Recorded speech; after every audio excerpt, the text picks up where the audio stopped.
Have you ever been judged?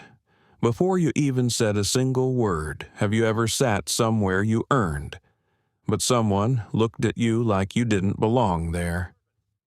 On a quiet morning flight from New York to Zurich, a man in an expensive suit laughed at a black woman sitting beside him in first class.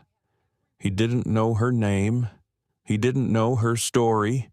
He just saw her skin and assumed he was above her. But what if the very person he mocked turned out to be the owner of the airline he was flying on? In that moment, when respect met arrogance, something extraordinary happened.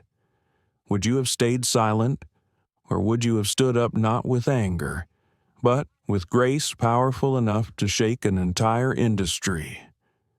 This isn't just a story about revenge. It's a story about dignity, about what happens when kindness has power, and power finally learns humility. So, before we take off into the skies of this true, emotional journey, ask yourself, if you were her, what would you have done? And if you were him, would you have laughed? Now, take a deep breath and fly with us. If this story moves you, don't forget to like, share, and subscribe to the channel, so more hearts can feel this journey of respect, redemption, and hope. Let's begin. Late afternoon at JFK International Airport. The last rays of sunlight streamed through the giant glass windows of the first-class lounge. Outside, the tarmac reflected a golden light like a giant mirror. The sound of rolling luggage, the clink of spoons on glasses, the sound of laughter mixed with the smell of dark roasted coffee. In the farthest corner of the waiting room, a black woman sat alone, her demeanor calm. She wore an ash-gray hoodie, simple jeans, and slightly faded sneakers. On the table in front of her was a cup of chamomile tea and a worn-covered book. Her name was Dr. Amara Ellis. No one paid any attention to her, and Amara didn't need it. She liked being left alone, especially in noisy places like this where people judged each other by their watches, their bag tags, their skin color. Laughter erupted from across the room. A tall, white, middle-aged man in a well-tailored navy suit was telling a raucous story about profits and stocks.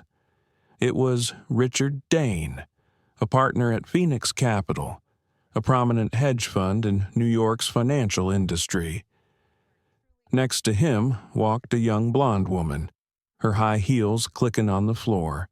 His wife, Lila Dane, in her early 20s, is an influencer with hundreds of thousands of followers on social media.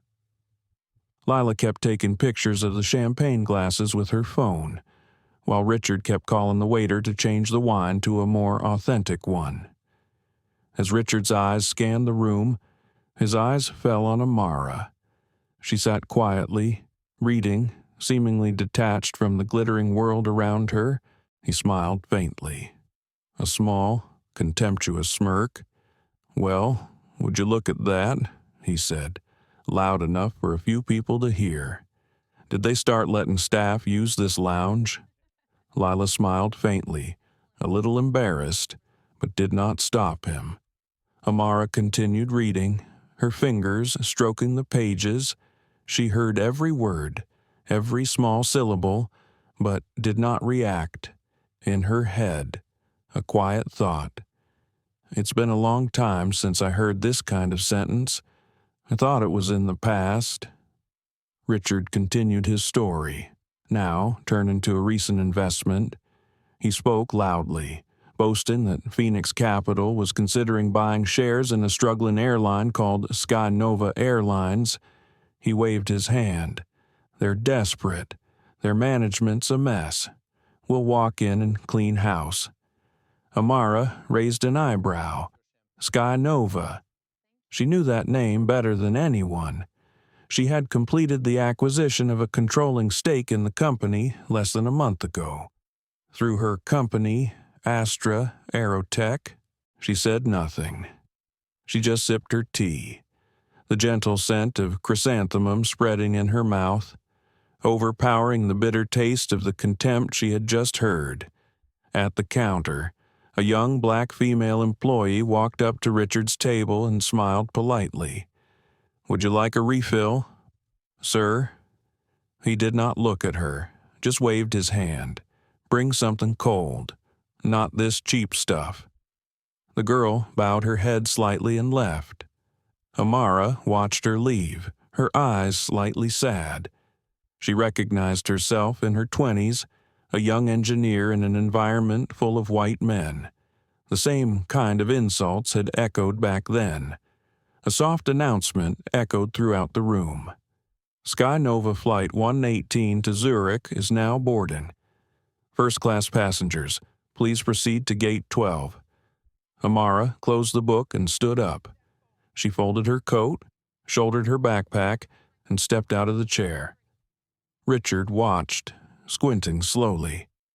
"Wait, she's on our flight," Lila whispered. "Honey, maybe she's crew." He laughed. "Crew don't sit in first, unless the airline's bankrupt." The words came out like a knife, sharp and sharp. Amara listened, but kept her pace steady.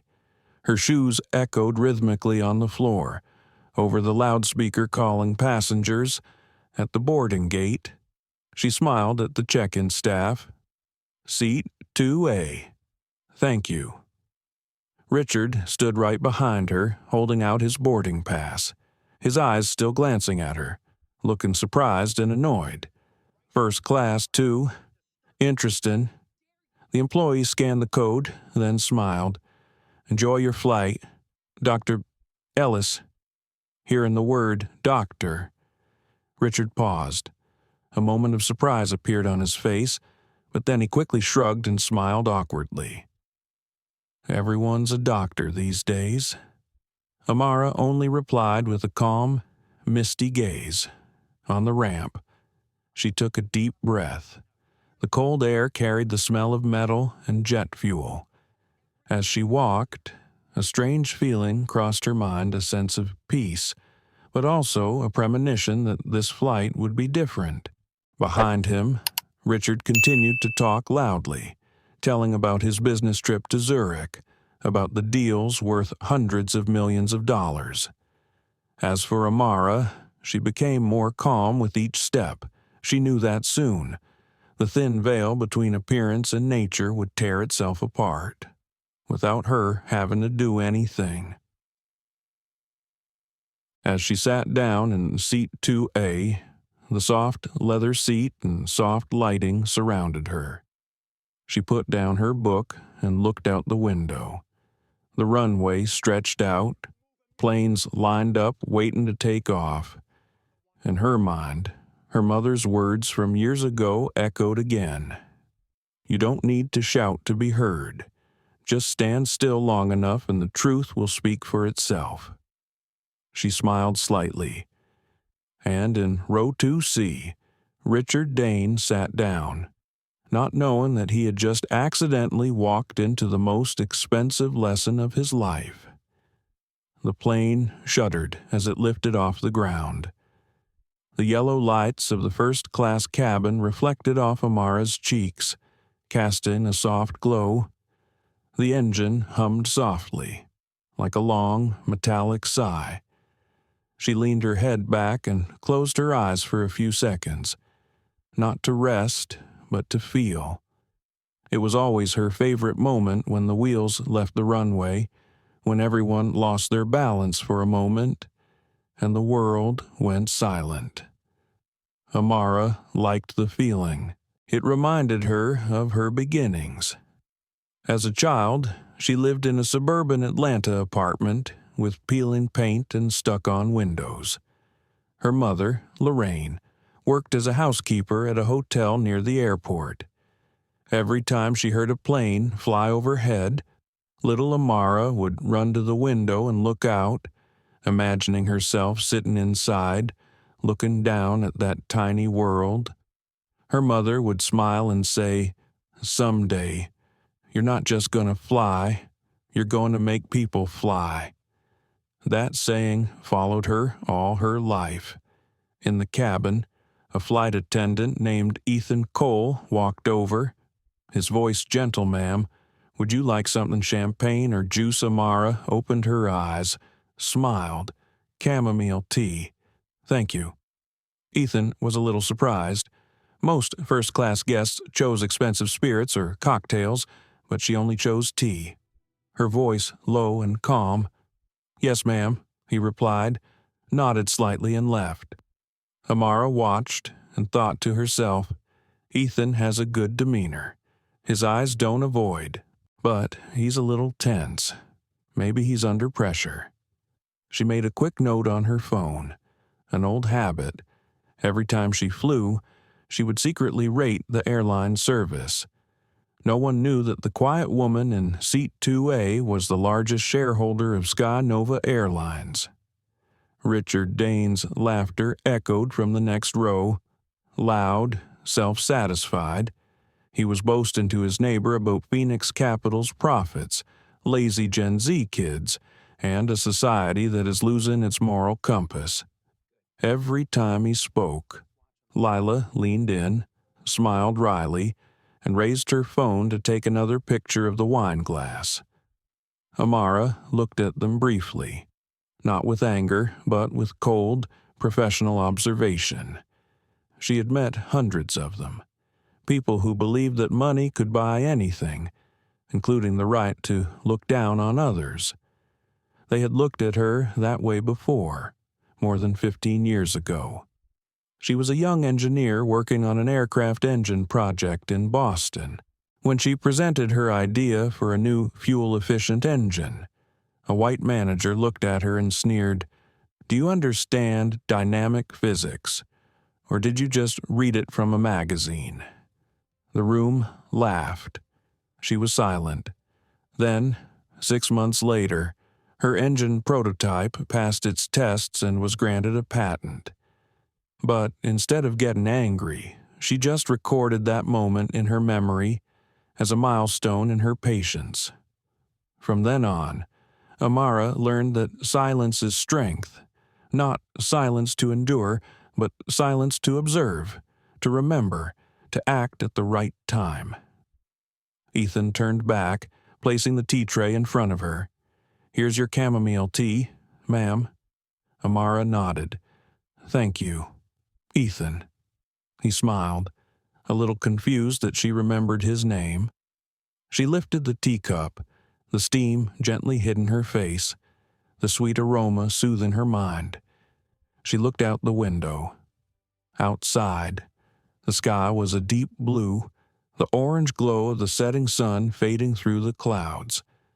A rare moment of silence. Amara took a deep breath, letting the warmth spread through her chest. But inside, a weariness remained the weariness of a woman who struggles to be recognized, even when she is at the top. A slight noise made her turn. Another stewardess was bending over to serve Richard and Lila. Richard frowned, grumbling something. Amara heard it faintly. "This isn't Dom 2010, it's 2012. You don't even know what you're serving, do you?" His voice was harsh and contemptuous. The stewardess blushed and apologized softly. Amara watched the scene, her heart sinking. She recognized something familiar, the fear of employees, forced to choose between self-respect and keeping their jobs. She remembered her mother, the days when she had to bow and apologize to customers for not cleaning the smallest speck of dust.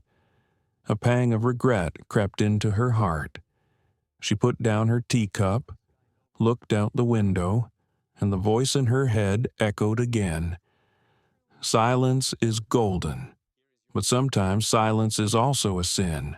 The plane shuddered as it reached a steady cruising altitude. The seatbelt sign went off. She opened her laptop and scanned through a few reports. A new email came from Jonathan Briggs, Sky Nova's Chief Operating Officer. "Customer training needs improvement." He wrote, some discriminatory practices still exist. Amara finished reading and sighed softly.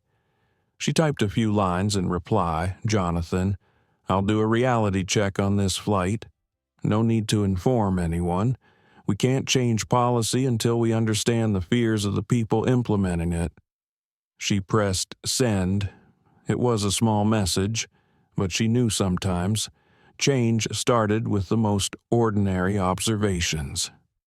Richard's voice rang out again, louder this time. Lila, did you see? They think anyone can sit here these days, just for points. It's ridiculous. A few passengers looked over, a few frowned. Amara kept smiling. She didn't need to react. Only one thought crossed her mind. Let him talk. When people talk long enough, they reveal themselves. She opened her phone and typed a short line in the Notes app, observing first-class passenger behavior. Flight crew behavior. Passive reaction. Need to review procedures for handling difficult passengers. She took note, then smiled to herself.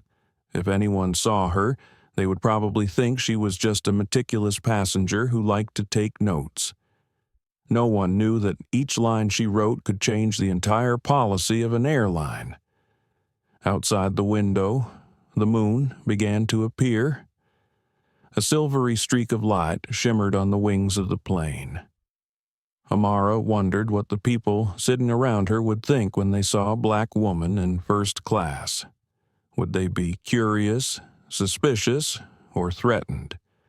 The question had recurred in her mind for years, every time she walked into a room full of white men, but now she didn't care. She learned that sometimes you don't need to tell anyone who you are. Just do it, and let the results speak for themselves. She leaned her head back, closed her eyes, and let the engine noise lull her into her thoughts. In her mind, the image of her mother appeared again, a small figure standing in the hotel hallway, her hands dry from the cleaning chemicals. Her mother's voice echoed in her memory. Never forget, a truly polite person is one who knows how to respect others, even when no one is looking. Amara opened her eyes and looked around the first-class cabin. The heavily made-up faces, the flashing clocks, the half-smiles. She shook her head. Perhaps her mother's lesson was still too far-fetched for many, but then she smiled.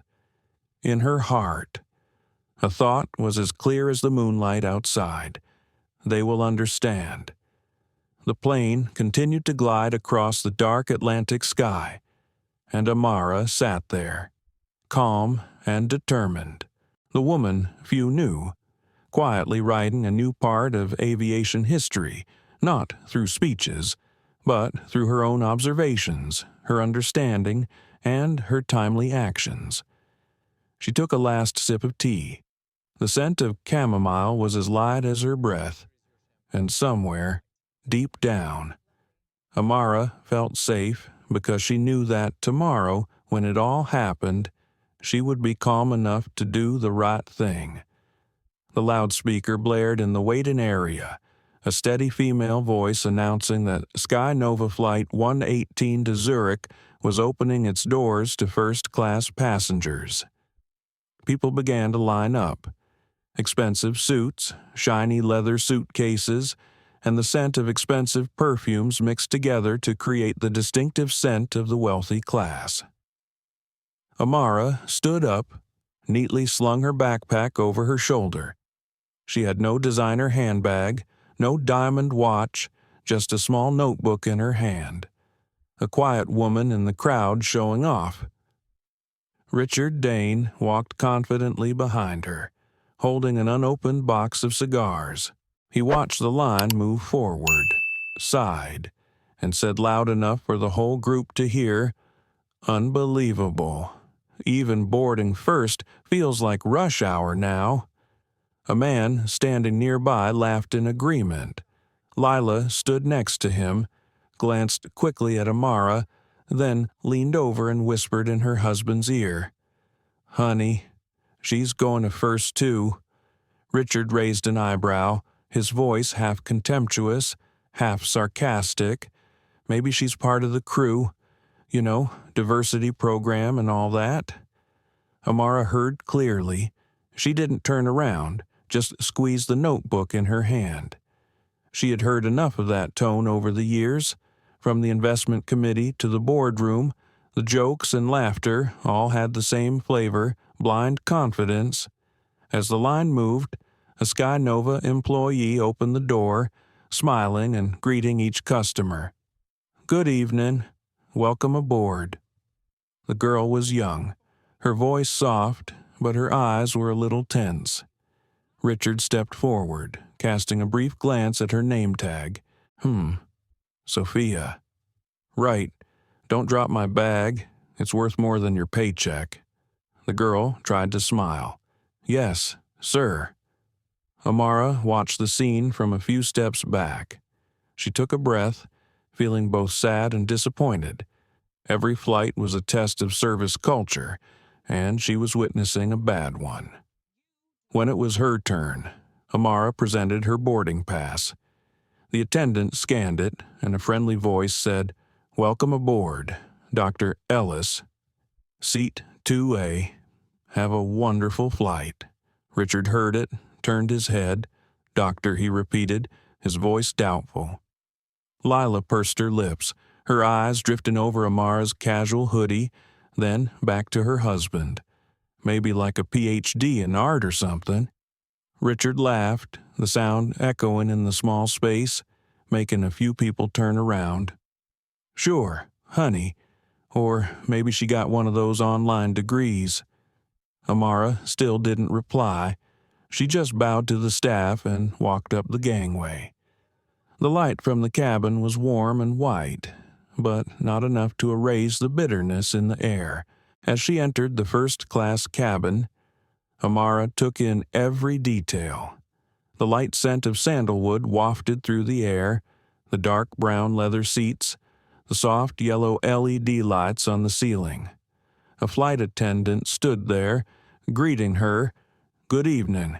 Welcome aboard Sky Nova 118. His voice was Ethan Cole, the one who had brought her tea in the lounge. Amara nodded slightly.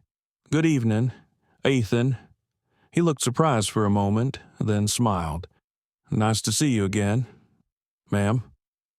Amara sat down in seat 2A. She put her backpack in the overhead bin, pulled up the small blanket, and looked out the window. Outside, the runway was dyed orange with sunset. Other planes were taking off one after another, their lights flashing like streaks of stars. She felt lighter, but the moment of peace did not last long. Richard entered the cabin. He glanced around, his eyes stopping at where she was sitting. "You again?" "What are the odds?" Lila followed, carrying a large bag, her voice a bit fake.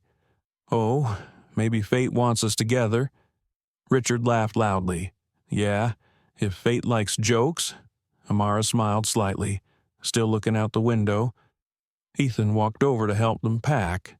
"Sir, ma'am, let me take your coats." Richard didn't answer, just said dryly, "Careful with that, it's Italian."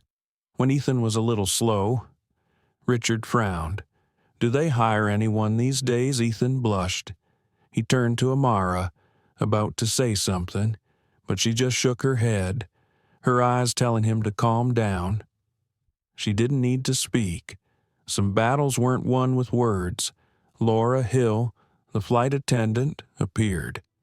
She had the air of a seasoned traveler, her voice soft but authoritative. "Good evening, everyone. Welcome aboard. We'll be taking off shortly." As Laura passed, Richard leaned over and whispered, "Laura, make sure we don't run out of the good stuff tonight." "Okay," Laura replied, a little awkwardly. "Of course, sir." Amara looked at Laura. She saw the awkwardness in the woman's eyes. the look of someone who had met too many difficult customers and had chosen to remain silent. She knew the feeling. The loudspeaker announced that the cabin doors would close. Ethan walked down the aisle, checking his seatbelt. Amara closed the notebook and set it on the table. She could feel the tension in the air. In the next row, Richard continued talking, his voice rising above the noise of the engine. "Back in my day, you wouldn't see this mixing first. Standards are slipping. Used to be exclusivity. Now it's like a social experiment. Lila Koi Nat. Honey, stop. People are looking. Richard Nhun Vai. Let them. I'm just saying what everyone's thinking." Amara turned to look straight at him, her eyes calm. Sometimes people's silence isn't agreement, it's restraint. The sentence was soft, not raised, but enough to make Richard pause for a second. He smiled faintly. "Is that a quote from one of your self-help books?" she replied, still as soft as before. "No, it's from experience." Laura turned back to check the cabin, caught Amara's eyes, as if she wanted to say something but stopped. She continued her task, but clearly felt the atmosphere in the cabin had changed. The plane taxied. The engine hummed low and steady. As the cabin lights dimmed, Amara closed her eyes, feeling the familiar vibrations of the fuselage. But from the other side, Richard's voice spoke again, softer this time, but still audible. "She's got attitude. You can tell." Amara opened her eyes and stared straight ahead, not out of fear, not out of anger, just calm. Something else was growing inside her. Not anger, but the clear realization that moments like these were why she chose to fly incognito, to see how people treat you when they don't know who you are. The plane pulled away from the runway. Her body bounced slightly. Outside, the sky was darkening rapidly, the lights of New York City fading below. In that moment, Amara remembered her mother's words. "Don't let them teach you to hate. Let them teach you to recognize who is truly small." She smiled, a small smile, enough to let herself know that she was still in control. And she also knew that in a few hours, the man sitting 2 seats away from her would understand what it meant to be truly small. The night sky filled the window, the steady hum of the engines. Amara closed her eyes, letting the silence wash over her. Meanwhile, in the seat next to her, Richard Dane still didn't realize that he had just boarded a flight that would change the way he saw the world. The engine roared softly on the floor as the plane accelerated down the runway. The cabin lighting gradually dimmed, the dark brown leather seats reflecting a warm golden light. Amara leaned her head back slightly, closing her eyes for a few seconds. She wasn't afraid of flying, but she always felt every vibration of the plane's fuselage like the heartbeat of a living creature. She had designed the core of this type of jet engine, had calculated every tiny vibration to ensure stability. Now, sitting here in the luxurious seat, she knew every hum in the ground, every slight vibration in the air, like the breath of an old friend. As the plane lifted off the ground, Richard Dane clapped his hands lightly and laughed. "Now that's what I call power." Lila smiled awkwardly and leaned over to take a few more photos to post online. Amara opened her eyes and looked out the window. The lights of New York City faded below, disappearing into the gray clouds. She took a deep breath, telling herself it was time to rest. But that didn't last long. Just a few minutes after the seatbelt sign turned off, Richard raised his hand to call the flight attendant. "Ethan." "Over here." His voice was loud and decisive. like someone who was used to giving orders. Ethan quickly walked over. "Yes, sir. How may I help you?" Richard pointed to the drink menu. "You've got Dom Perignon 2010 on this flight." "Right." Ethan was a little embarrassed. "I'm afraid we currently have the 2012, sir. The 2010 was discontinued last quarter." Richard raised his eyebrows. 2012. That's practically vinegar. The whole cabin was silent for a few seconds. A few other passengers looked up, then looked down, pretending not to hear. Ethan kept smiling. "I can offer you Krug, sir. It's actually higher rated." Richard sneered. "Kid, don't try to teach me about champagne." Amara put down the book, her eyes shifting to them. She saw Ethan's hands shaking slightly. Lila gently tugged on her husband's hand. "Honey, let it go. It's fine." But Richard didn't stop. He shook his head, breathing heavily. "Unbelievable. You pay $6,000 for a seat, and you get this kind of service. What's next?" "Plastic cups." Laura Hill, the flight attendant, stepped forward. She smiled softly, her voice low. "Good evening, Mr. Dane. I'm sorry for the inconvenience. We'll make sure your experience is excellent." Richard lifted his chin. "Then start by training your staff properly. This one doesn't even know what a vintage is." Ethan bowed his head. "I'm sorry, sir." Amara watched, her heart aching. She'd been like Ethan, trying to stay calm while being insulted by a customer just because she wanted to do her job. She knew the feeling, the shame, the helplessness, and, somewhere in there, the fear. The fear that if she reacted, she would lose her job. She opened her phone and typed a note: "Cabin service incident, lack of managerial defense, check purser protocol." She saved it, then gently set it down on the table. Richard's voice rang out again, this time quieter but clear. "These airlines are going downhill. Used to have class. Now they're just desperate to look inclusive." Amara looked out the window, trying to calm herself. She no longer had the sudden anger. Years in the business had taught her that sometimes arrogance was just a thin veil over fear. But even though she understood, it still made her sad. Laura turned to apologize again, then softly said to Ethan, "Go get Mr. Dane something from the private stock. And please, be quick." Ethan nodded and turned away. Amara looked at Laura.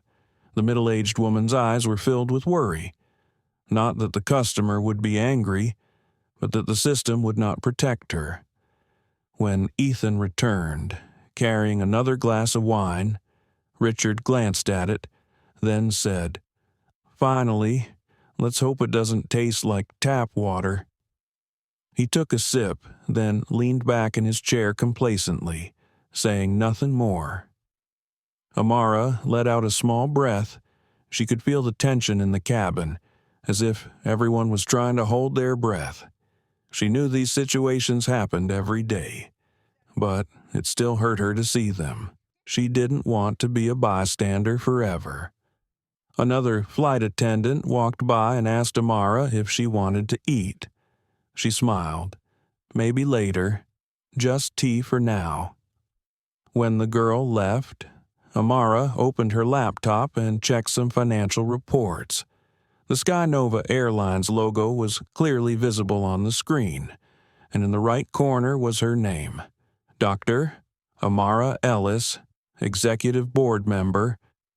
She looked at the text for a few seconds, then turned off the screen. Not everyone needed to know who she was, at least not yet.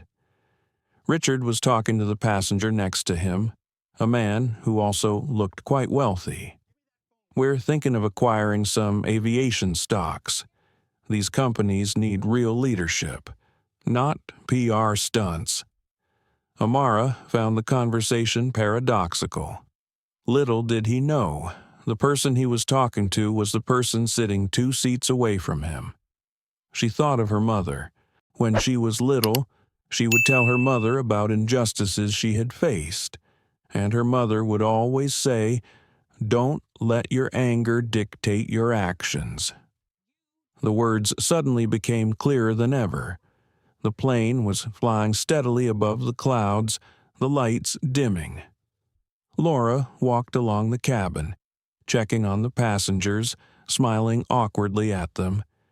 As she passed Amara, she whispered, "I hope everything's all right." "Ma'am," Amara replied. "So far, yes, but I hope your crew is all right too." Laura paused, looking up, not understanding. Then she nodded and continued walking. Amara took another sip of tea, feeling the warmth spread through her throat. Outside, the sky was endless. She realized she was exactly where she needed to be, not to fly, but to observe. Sometimes the most important truths are revealed when you think you're unworthy of attention. Richard stood up, pulled out his small suitcase, and searched for something. When the flight attendant gently reminded him, "Sir, the seatbelt sign is on," he brushed it off. "I've flown more hours than you've worked." "Son, don't tell me what to do." Ethan looked at Laura, waiting for instructions. Laura just shook her head, signaling him not to say more. Amara watched the scene with a heavy heart. She understood that it was the silence of those in power that made disrespect seem normal. She bent down and added in her notebook, "Manager hesitated under pressure. Leadership training necessary." She closed the page. In the dim light, her handwriting was clear and strong, the handwriting of someone who had made up her mind if change was necessary. She would do it from the beginning. Richard sat down, reclining his chair. "That's better," he said, his voice still arrogant. Lila had fallen asleep, her head resting on her husband's shoulder. Ethan walked over and adjusted Amara's blanket. "Thank you," she whispered. "You're welcome, ma'am," he said, and turned away. Amara watched him, feeling a pang of affection. Not pity, but respect for those who tried to do the right thing despite being unpopular. She knew that one small mistake could cost them everything. The plane lurched slightly. The captain's voice came over the loudspeaker. "Ladies and gentlemen, we're now cruising at 36,000 feet. Sit back, relax, and enjoy your flight." A few passengers clapped lightly. Amara looked out the window at the black sky. At this altitude, everything seemed quiet. She whispered softly, as if talking to herself, "Relax and enjoy." Huh. A smile crossed her lips, both ironic and sad, because she knew that there were many things ahead that would not be as smooth as the captain had just said. She put her teacup down on the table and closed her notebook. In the cabin, the sound of pouring wine, the clink of spoons against glasses, the sound of planes gliding through the air, all blended together, creating the soundtrack of a world where money and power make people forget the simplest rule, respect. And Amara, the woman in seat 2A, sat there quietly, ready for what was to come. About an hour after takeoff, the first-class cabin of Sky Nova 118 was bathed in soft light. Small night lights were scattered along the aisles, reflecting off the dark wooden tables. Most passengers had already reclined. A few had their laptops open to work. The atmosphere was as quiet as a luxury living room suspended in the sky. Amara Ellis sat up straight, staring out the window. Below her was a sea of white clouds, shimmering with the silvery moonlight. She felt a sense of calm, but the peace only lasted a few minutes. In the next row, Richard Dane was still awake. He was speaking, his voice so loud it was hard not to hear. Can you believe it?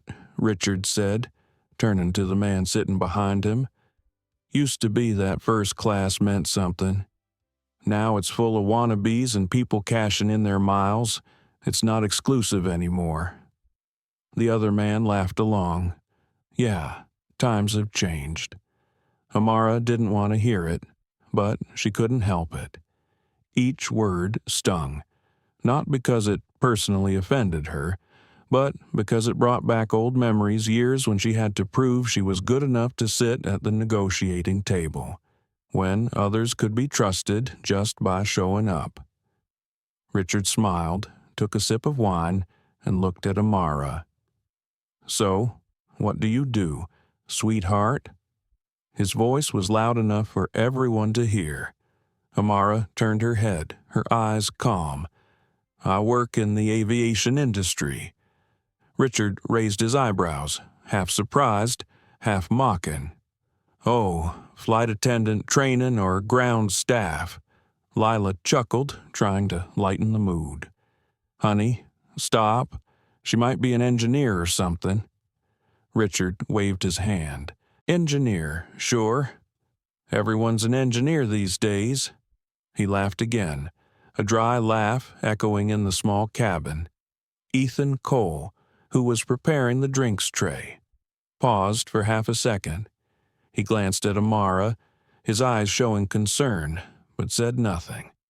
Amara looked at Richard, not angry, just softly said, I work in aviation. Yes, you could say I build engines. He laughed. Engines, that's cute. So you're like, what, a mechanic? Amara still smiled. Something like that. The cabin fell silent. Another passenger glanced over, a look somewhere between annoyance and curiosity. Laura Hill, the flight purser, was walking by, heard, paused, then walked away, as if not wanting to get into trouble. Richard poured more wine, looked at her. Well, that's nice.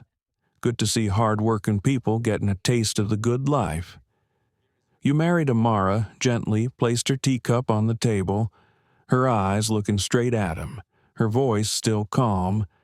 I'm married to my work. It keeps me busy. Richard laughed. Figures.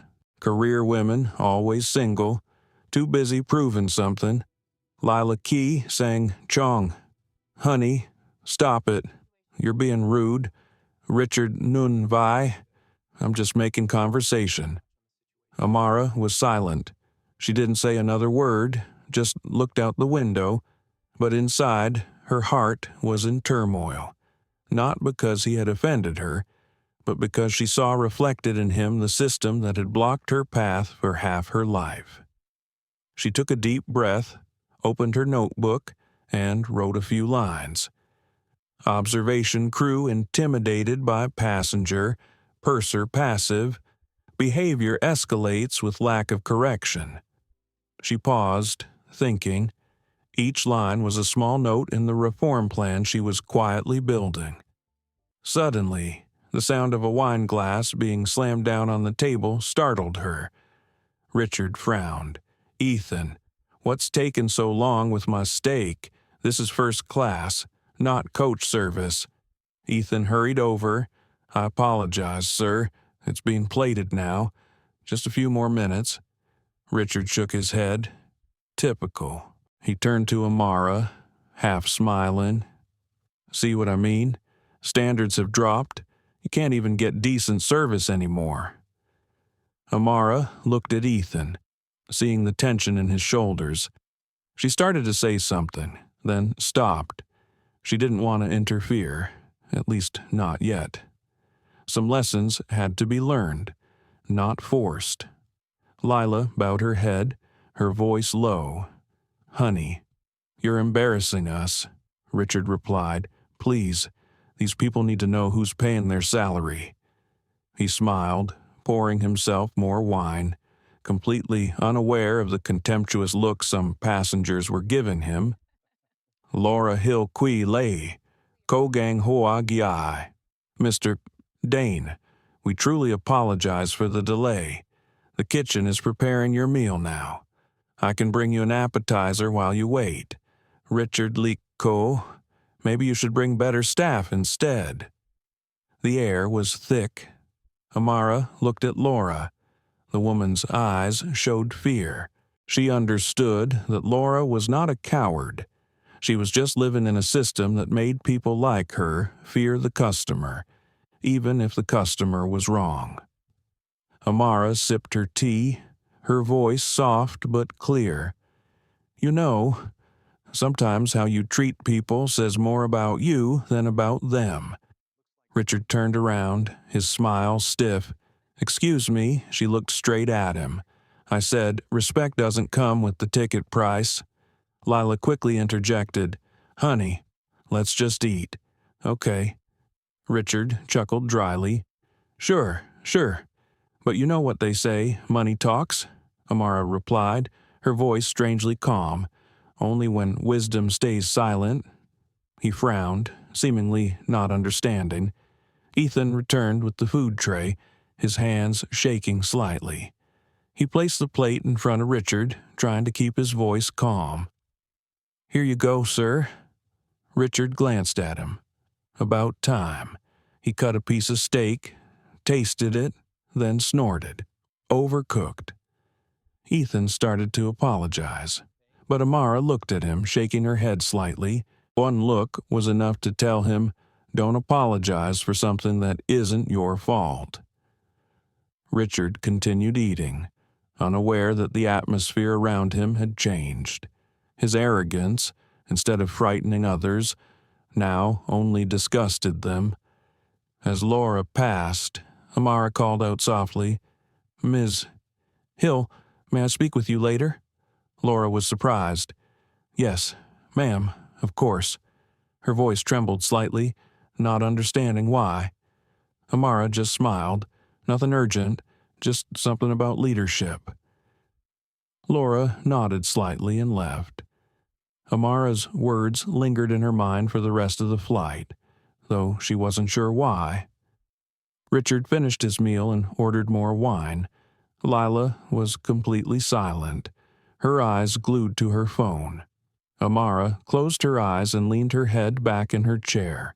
Her mind flashed with memories meetings where she was overlooked, times when she had to prove herself twice as much to be seen half as much. But now, she didn't have to prove herself anymore. She was in a position to change how others were treated, and she knew that moment was coming. Outside, the sky was still dark, but inside her, there was a small light, like a lamp waiting to be turned on. She didn't know if Richard Dane would ever learn this lesson, but she knew one thing for sure tomorrow morning. When they landed, something in this system would change forever. The engine hummed steadily in the cabin, like the steady heartbeat of a sleeping giant. The light faded, leaving only thin golden streaks across the aisle. Everyone was either asleep or lost in their own worlds. Only Amara remained sitting upright, her gaze fixed on the window, where the night sky stretched endlessly. The moonlight reflected faintly on her face, making her calm expression all the more inscrutable. Inside, her mind was not as calm as it seemed. She rehearsed Richard Dane's every word. Each word was like a small needle, stabbing into a place she thought she had long since hardened. She had thought she had overcome all prejudice, all contempt, but listening to him, she realized those scars had never disappeared. They were just sleeping, waiting to be awakened. She remembered the first time she walked into a board meeting in Houston. She was the only black woman in the room, and the youngest. As she presented her idea, a major shareholder looked straight at her and said, without any restraint, "Are you sure you understand those numbers, or are you just reciting them from your assistant?" The room was silent. She kept smiling, calmly countering with accurate data, and when the meeting ended, he was the one who had to come over and shake her hand. apologize for her misjudgment. But in that moment, instead of being happy, she felt empty, because she knew, in their eyes, she could not be wrong. Amara leaned her head back, closing her eyes. A familiar voice echoed in her mind, her mother's voice. "Amara, you don't need to shout to be heard. Just speak at the right time." Her mother had always taught her that silence at the right time was more powerful than any protest. And indeed, over the years, Amara had learned to be silent. But tonight, her silence wasn't fear. It was choice. She opened her eyes and looked across the row. Richard Dane was drunk, talking incoherently to the man next to him. His voice was low, husky, and full of self-satisfaction. She was familiar with him. Men like him were everywhere, in boardrooms, at banquets, on business flights, convinced that the world revolved around them. Ethan walked past, bowing slightly. She smiled slightly. His eyes were still heavy with fear. Amara realized it was more than just a difficult passenger. It was deeper. It was the fear of not being protected, the fear of being sacrificed to please those in power. She understood that better than anyone. She quietly watched Laura Hill as she walked along the cabin, checking on the passengers. Laura was experienced, her gait steady, but her eyes showed fatigue. As she passed, Amara softly said, "Ms. Hill, is everything okay?" Laura stopped, a little surprised. "Yes, ma'am, thank you for asking," she replied warmly. "Good, you're doing fine." Laura nodded slightly, a slight smile on her face, but her eyes still drooped. Amara watched. A clear thought arose in her mind: if a leader did not dare to protect his employees, all the regulations about premium service were meaningless. She picked up her phone, opened the Notes app, and typed a new line: "Fear-driven compliance erodes integrity. Must redefine leadership culture." She put down the phone and sat quietly. Suddenly, a small noise rang out, the sound of clinking glasses. Richard had just spilled wine on the table, a few drops splashing onto his shirt. He jumped up and said loudly, "This is ridiculous. Where's the service can't even keep a drink on the table?" Ethan immediately ran over. "I'm so sorry, sir. Let me clean that up for you." Richard waved his hand. "Forget it. Just get me another glass, and maybe learn to keep turbulence under control next time." A few passengers turned their heads. Amara watched the scene, speechless, but inside, a wave was rising. Her patience was still there, but not endless. She saw Laura walking over, her face tense. "Mr. Dane, please calm down. We're doing our best." Richard curled his lips. "Then your best isn't good enough?" Amara closed her eyes. Her mother's voice echoed in her head. "You don't need to retaliate. You need to change the rules." When she opened her eyes, her gaze was different. Calm, but deep and hard. She knew she was about to intervene. She sat up straight and took a deep breath. Images flashed through her mind like slow motion.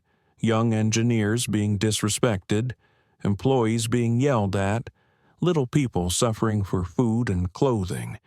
She no longer felt anger, but pity. Pity for them, and pity for people like Richard, who had never learned to see anyone but themselves.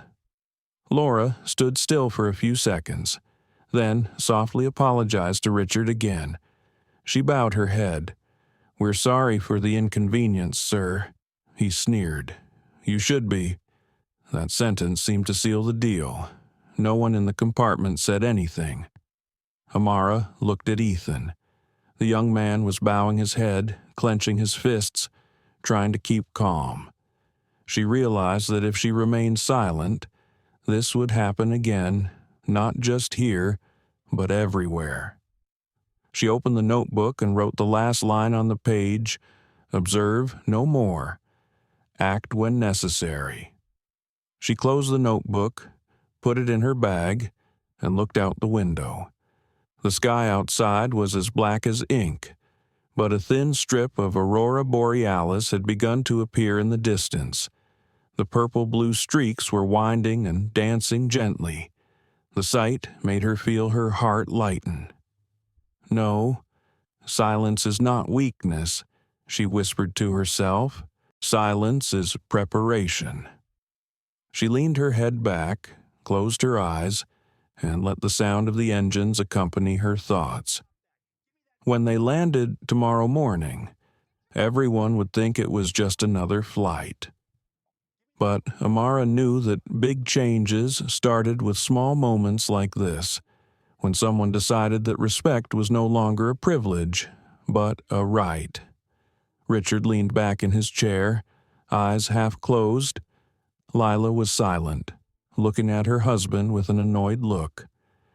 Ethan walked back to the galley, his steps heavy. Laura sat down in the back of first class, her hands clasped together. Amara, through it all, remained strangely calm. She smiled so lightly, almost imperceptibly, the smile of someone who already knew what she was going to do next. The clock on the small screen beside the seat showed that the plane had been in the sky for almost 5 hours. Outside, the night was deep, a black tinged with silver, where the stars were just faint dots of light in the distance. Inside the first-class cabin, the dim yellow light made everything quiet, warm, almost peaceful. But Amara knew that the peace was only superficial. She was still not asleep.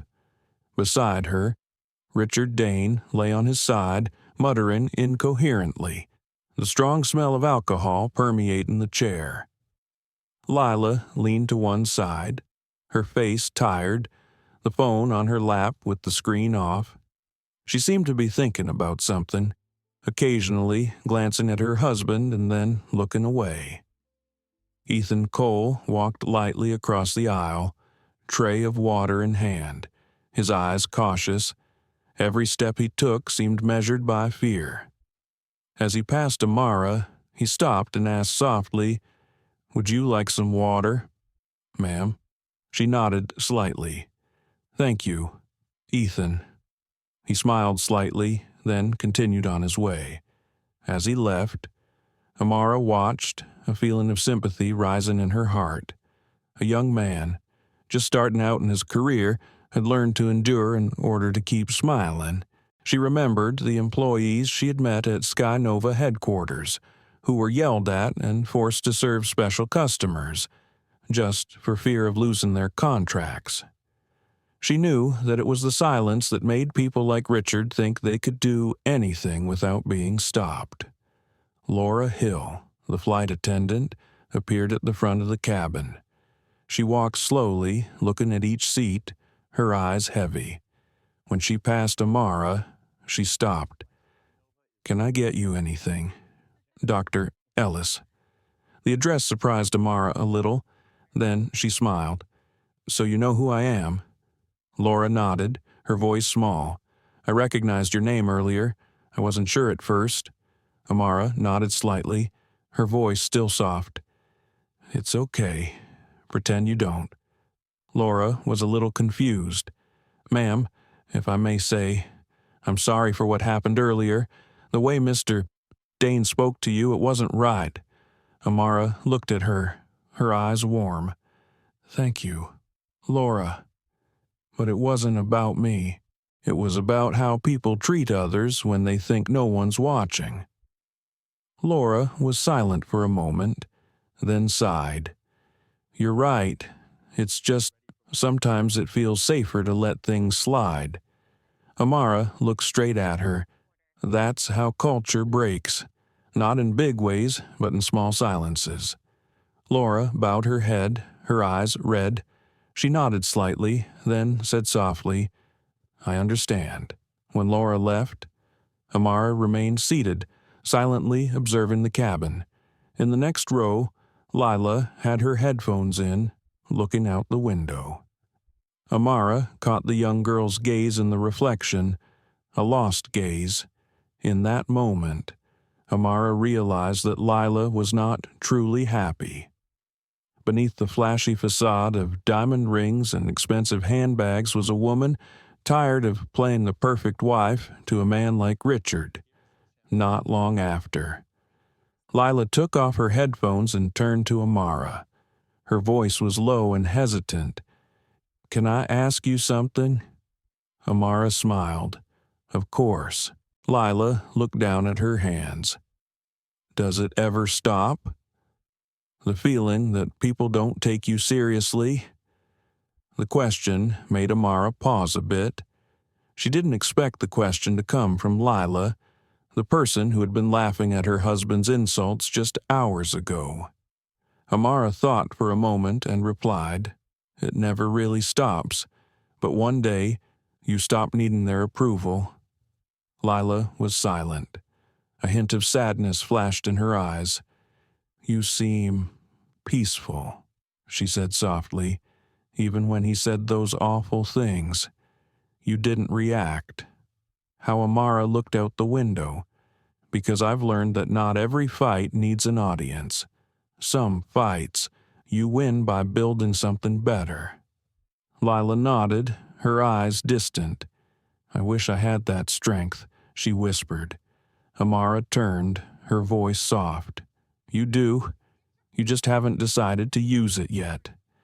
They were silent for a long time. Outside, the sky was turning a deep purple, the edge of the clouds beginning to lighten with the distant sun. The first rays of light filtered through the window, reflecting on Lila's face.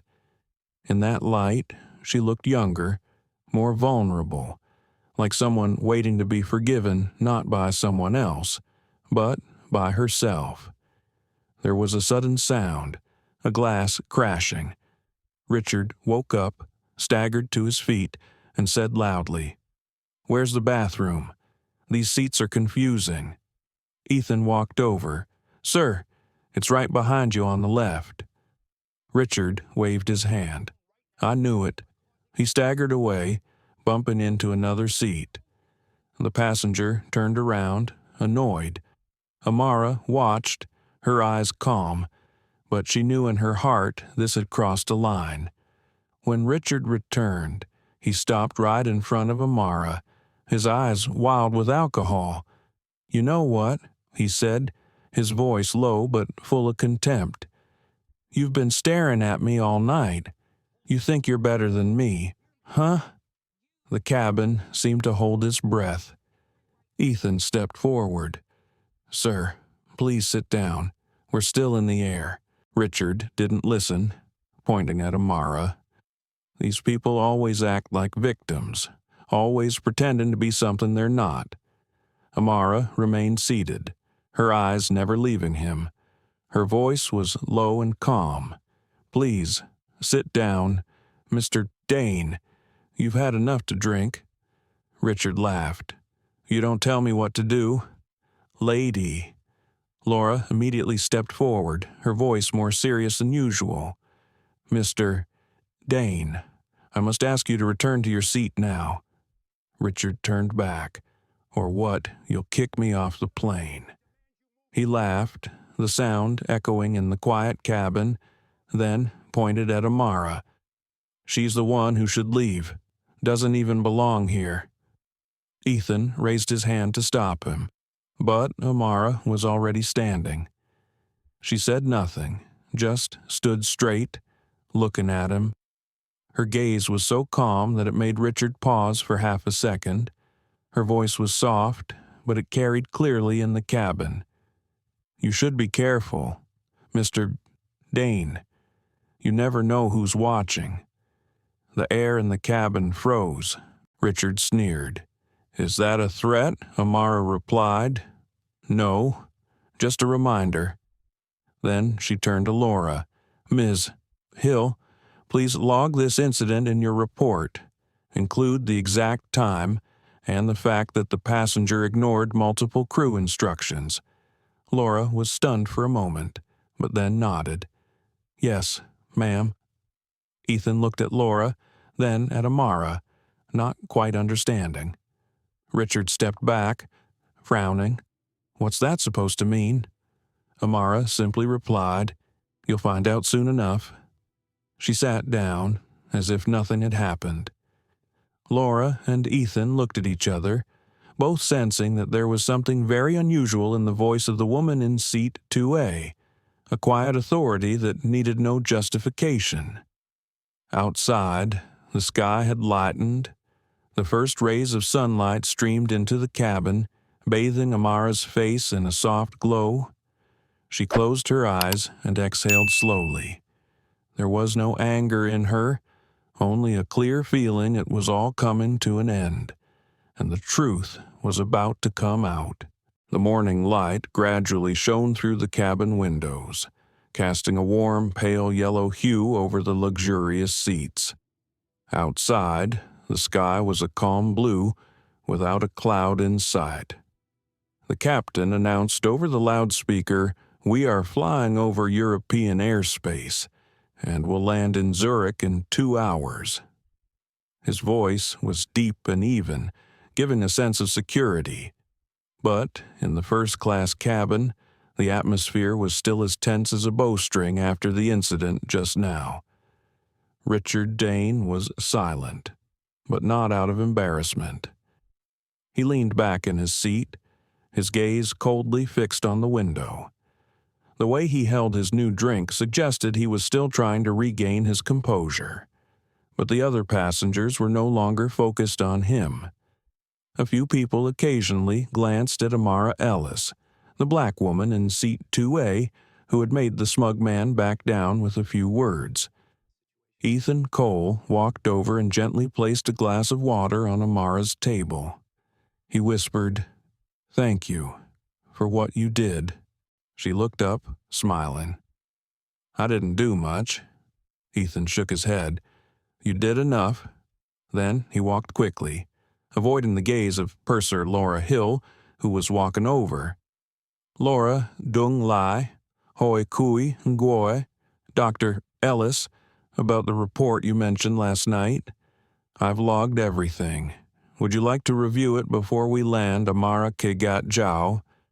Yes, thank you. Please make sure you include the full transcript from the cabin intercom. It's important. Laura Hoi Boy Roy, of course, ma'am. If I may ask, should I send it directly to headquarters Amara Nin Tang Vao Ko, Gyong Ben, Than Makien Kuyet? Yes, send it to the CEO office. Mark it as immediate attention. Laura froze for a moment. Ethan was standing far away, but he heard clearly. CEO office, he repeated in his head, surprised. Amara looked out the window, her voice soft. Don't worry, Ms. Hill. Everything will make sense soon. Richard heard that conversation. He raised his eyebrows and chuckled. CEO office. You're not telling me you work at Sky Nova? Right. Amara turned around, smiling faintly. Something like that. Richard chuckled. Of course you do. Everyone these days works at Sky Nova. He took another sip of wine, his voice sarcastic. Next thing you'll say you own the plane. Lila gently placed her hand on her husband's. Honey, stop. But he waved it away. Relax, babe. Just making conversation. Then he looked straight at Amara. So, tell me, Miss Ellis, what exactly do you do at Sky Nova? Amara replied, without blinking. I build it, I fly it, and I fix it when people like you break it. Richard frowned. That's cute. So, what are you, an engineer? She tilted her head slightly. Closer than you think. Laura listened, her hands gripping the clipboard so tightly her knuckles were white. She was beginning to understand something, but she still couldn't believe it. Ethan stood in the galley, looking at them, feeling like he was witnessing something big about to happen. Amara Tiep Tuk Gyong Ne Nyang. Tell me, Mr. Dane, do you always speak to people this way, or just when you think they can't do anything about it? Richard Nun, Vi. I'm honest. The world needs more of that. Comme quoy. Honesty is valuable, yes. But cruelty disguised as honesty, that's just cowardice. The atmosphere in the cabin became tense again. A few other passengers nodded slightly, but no one said anything. Amara returned to her desk and continued reading the documents on her laptop. The screen reflected the Sky Nova logo, along with the words Executive Operations Access, verified user, Dr. Amara Ellis. Ethan walked by, caught a glimpse, and stopped. He looked at her with wide eyes, as if he couldn't believe it. She noticed, but didn't hide it. She just whispered, "Keep doing your job well. Ethan, you'll be fine."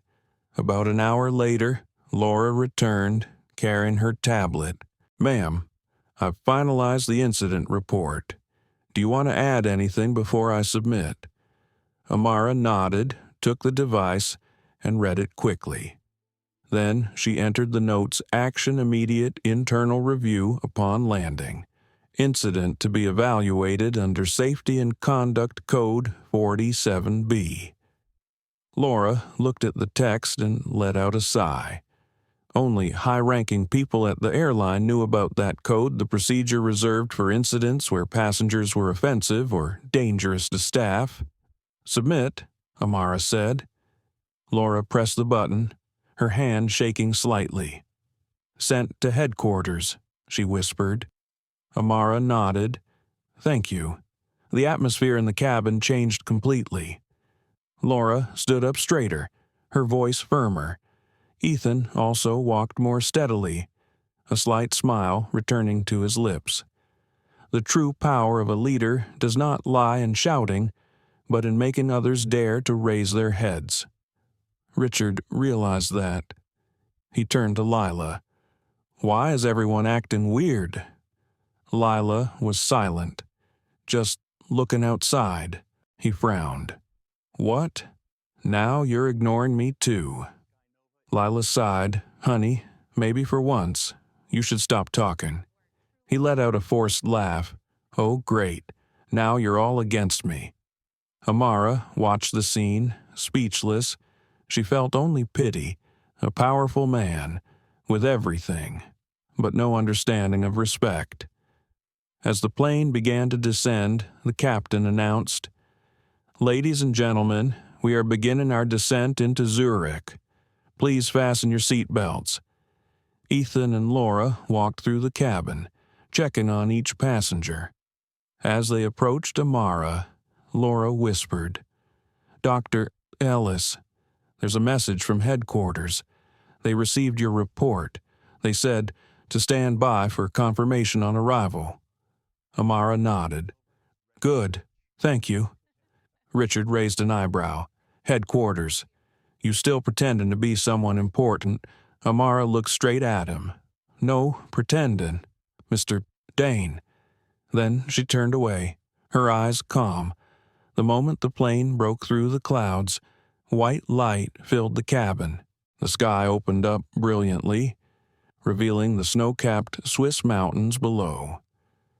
Lila looked at the scene and said softly, "It's beautiful." Amara nodded slightly. "Yes, sometimes you have to rise above the clouds to see clearly." Richard Netschmeb, that sounds poetic. Too bad real life isn't that simple. Amara Diop. It is, if you stop making it complicated. As the plane's wheels touched the runway, a screeching sound rang out, then faded. The passengers applauded lightly. Laura announced over the intercom, "Ladies and gentlemen, welcome to Zurich. Please remain seated until we arrive at the gate." Richard unbuckled his seatbelt, but Laura raised her hand to stop him. "Sir, please stay seated until the aircraft comes to a full stop." He smiled faintly. Sure. Just a few minutes later, the plane came to a stop. But instead of the door opening as usual, a different voice came over the intercom. A deep, assertive male voice. "Attention, crew. This is Ground Control Zurich. Security team ready at Gate 4 as requested. Proceed per instruction." The passengers looked around, chattering. Richard frowned. "What's going on?" Amara didn't answer. She just sat still, her eyes looking straight ahead, her gaze no longer gentle but powerful. Laura walked up to her, whispering, "They're waiting outside. Ma'am?" Amara nodded. "Good. Let them in as soon as we dock." Ethan looked at that scene, suddenly feeling like he was witnessing a vivid movie. He turned to Laura and whispered, "She's the CEO. Isn't she?" Laura smiled tiredly. "Close enough. Kid, close enough." The plane just pulled into the gate. The door opened. A group of security personnel walked in, wearing black jackets with Sky Nova Security Division name tags. One approached Laura and asked quietly, "Passenger Richard Dane, seat 2C." Laura nodded. The person turned to Amara. "Dr. Ellis, ma'am, we're ready." Amara stood up, calmly. "Proceed." The whole cabin was silent. Richard looked around, confused. "What the hell is this?" Amara turned, looking straight at him, her voice low but firm. "This, Mr. Dane, is what happens when arrogance meets accountability." The air was thick with tension. No one said anything. Lila looked at Amara, then at her husband, her eyes filling with tears. She knew everything had changed. Forever. The footsteps of the security team echoed clearly through the first-class cabin, each beat decisive and cold. Richard Dane sat up straight, his face turning from confused to angry. "What is this? Some kind of joke?" he said loudly, his voice hoarse from alcohol and lack of sleep. One of the security officers, tall and calm, replied, "No, sir. You've violated Sky Nova's passenger conduct code. We'll have to ask you to remain seated until instructed otherwise." The passengers in the cabin were absolutely silent. Everyone watched the scene before them as if watching a movie where the truth was about to be revealed. Laura Hill, the purser, stood near the cabin door, holding a clipboard, her eyes looking straight ahead, no longer embarrassed as before. Ethan Cole stood behind her, his eyes tense but full of admiration. Amara Ellis stood up, not raising her voice, with just a look. She had the whole cabin's attention. "Mr. Dane," she said slowly, her voice soft but heavy. "You asked me what I do for a living. I think it's time you found out." Richard sneered. "Oh, don't tell me you're some kind of HR manager." Amara didn't respond. She just turned to Laura. "Ms. Hill, would you please hand me the passenger manifest?" Laura handed her the tablet, her hand still shaking slightly, but her eyes shining with respect. Amara entered the security code. The screen lit up, displaying clear text, "Executive Override Access, Verified Doctor, Amara Ellis, Chief Executive Officer, Sky Nova Airlines." The whole cabin held its breath. Ethan gasped, and Laura almost dropped her clipboard. A few other passengers gasped. Richard stood frozen, his face frozen. Lila sat still, her hand over her mouth, her eyes wide with shock. Amara looked straight at Richard, her voice calm to the point of coldness. "I don't just work for Sky Nova, Mr. Dane. I built it. I own it. Every seat you're sitting on, every mile you've flown tonight belongs to the company I created." The words rang out clearly, each word like a knife cutting through the thick air. A few people in the cabin gasped. Others bowed their heads, avoiding her gaze. Richard chuckled dryly, trying to maintain his confidence.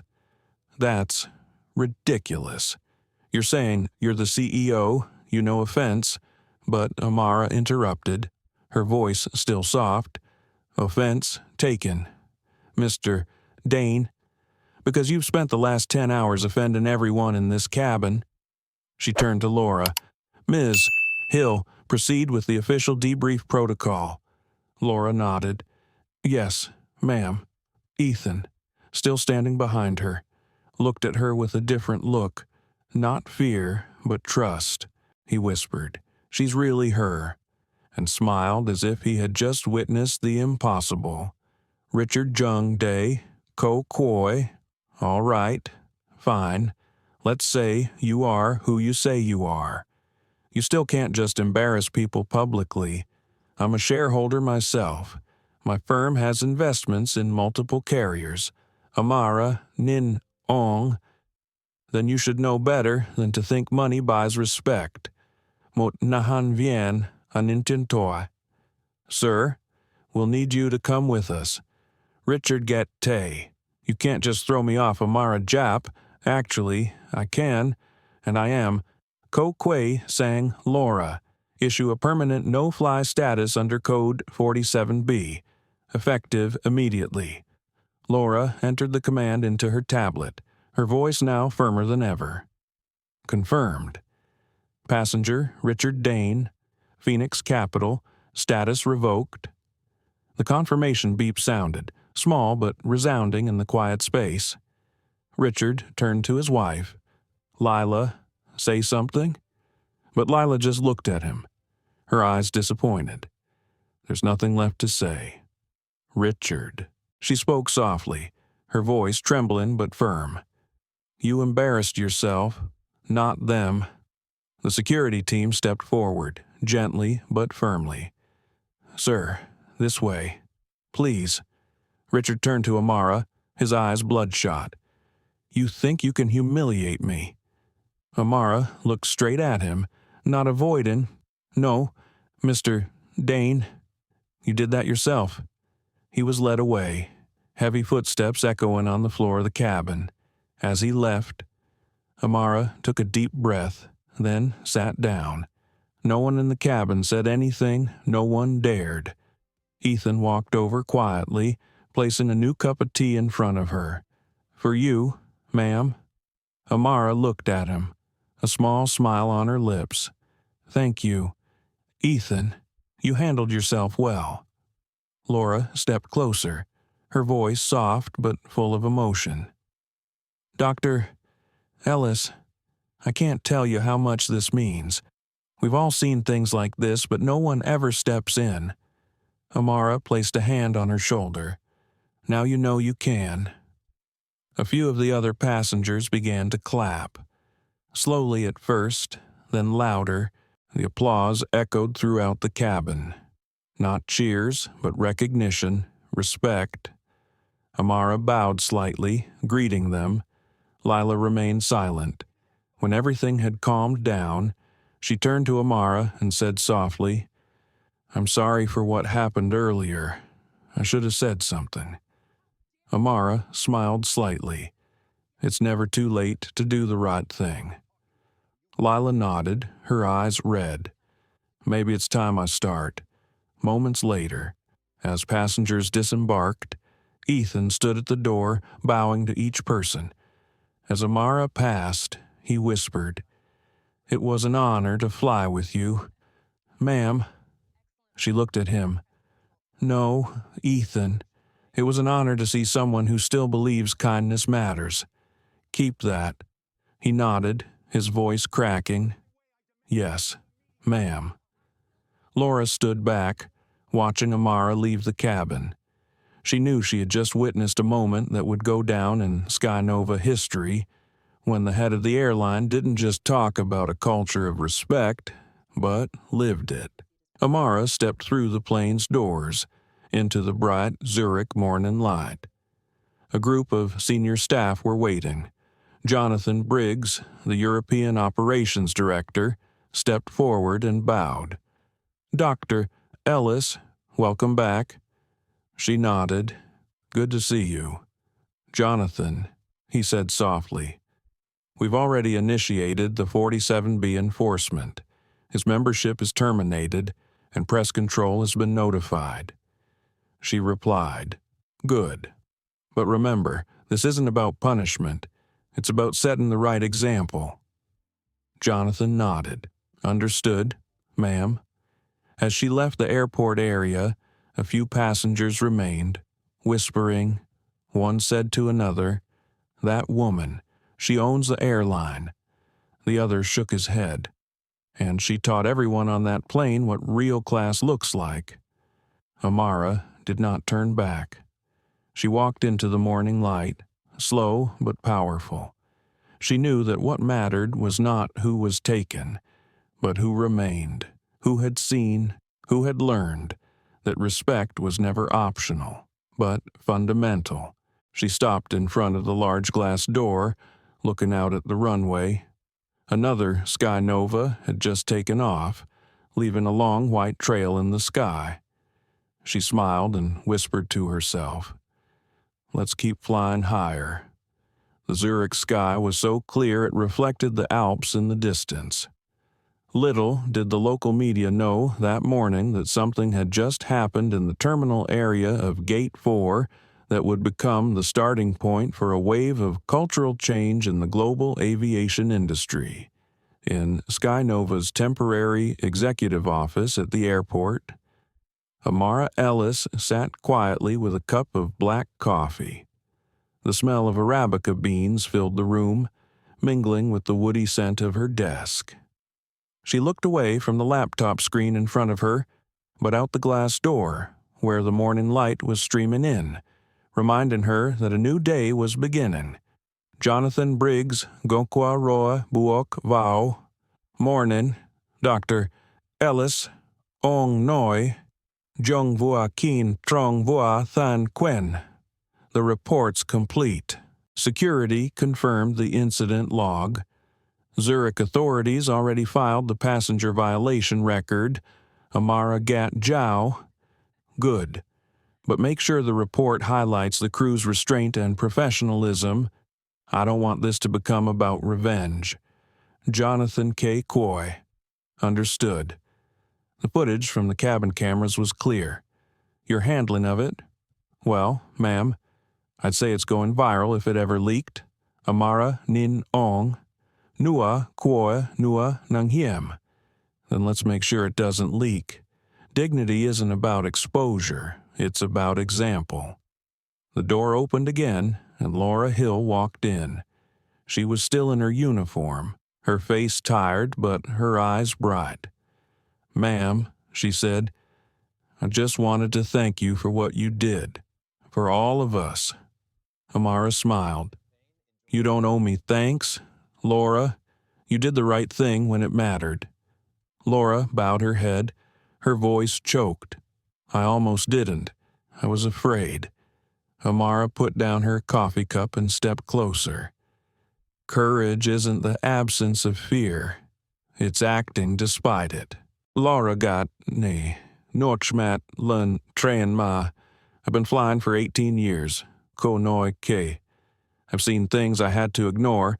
I told myself that was the job. But after last night, I don't want to ignore it anymore. Amara Jatte Len Vai Ko. Jong Diu Dang. Then don't. You have my full support. You'll receive an invitation next week to a leadership program I'm launching. It's called the 101 Accord. It's meant for people like you who refuse to let silence be normal. Laura Ngang Zhao. Joy Mat Long Lan. You mean the one from your speech last quarter, Amara Gat?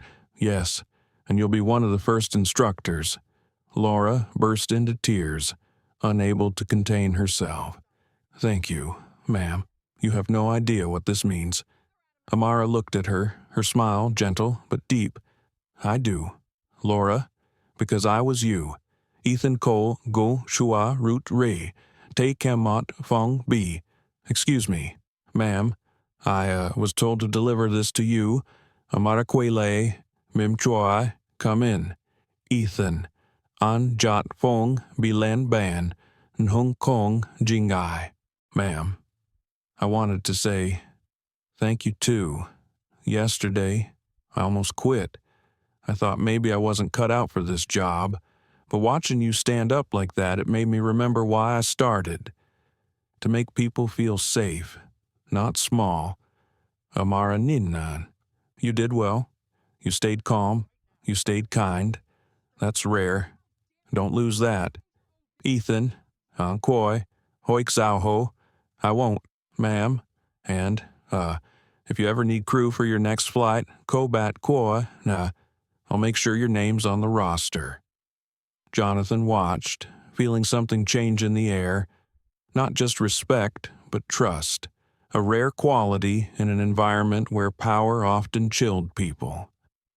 The phone on the desk rang. Amara picked it up. Ellis. The voice on the other end of the line said, Dr. Ellis, it's Mason from Legal Affairs. Phoenix Capital has contacted us. Mr. Dane's partners just issued a statement they're terminating his position effectively immediately. Apparently, several passengers recorded parts of the incident. Amara closed her eyes for a second, her voice calm. Let them handle it, but please, make sure our official communication stays neutral. No humiliation, no gloating, Mason replied. Understood, ma'am. When she put the phone down, Laura asked softly, Do you ever get tired of being calm all the time? Amara laughed. Every day, but anger only changes moments. Calm changes systems. Outside, the sound of a plane taking off echoed. A Sky Nova A350 soared into the sky, its silver hull shining in the early morning sun. Amara watched, her eyes shining with quiet pride. You know, she said, I started this airline because I was tired of watching people treat others like they didn't belong. I wanted to build something that said, no matter where you sit, first class, economy, jump seat, you deserve dignity. Ethan nodded. I think you already did, ma'am. She smiled. Not yet. But we're getting there. A staff member knocked on the door. Dr. Ellis, your car is ready. Amara turned around, gathered her documents, then looked at Laura and Ethan. Take a few days off. You've earned it. She paused at the door, turned her head and added, and remember, respect doesn't cost extra. The door closed, leaving the two of them standing silently in the room. Laura looked at Ethan and said softly, Did that just happen? Ethan laughed. Yeah, we just got coached by the boss herself. They both laughed, relieved after a long and tumultuous night.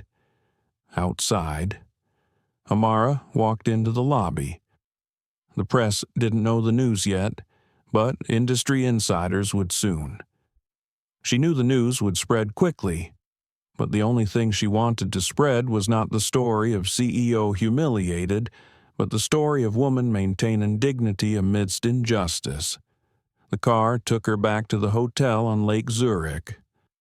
On the way, she opened her phone and saw a message from the New York office. Message from PR internal staff morale has surged 28% overnight. The hashtag #SkyNovaStandard was trending among employees. She smiled slightly, then typed back, Good.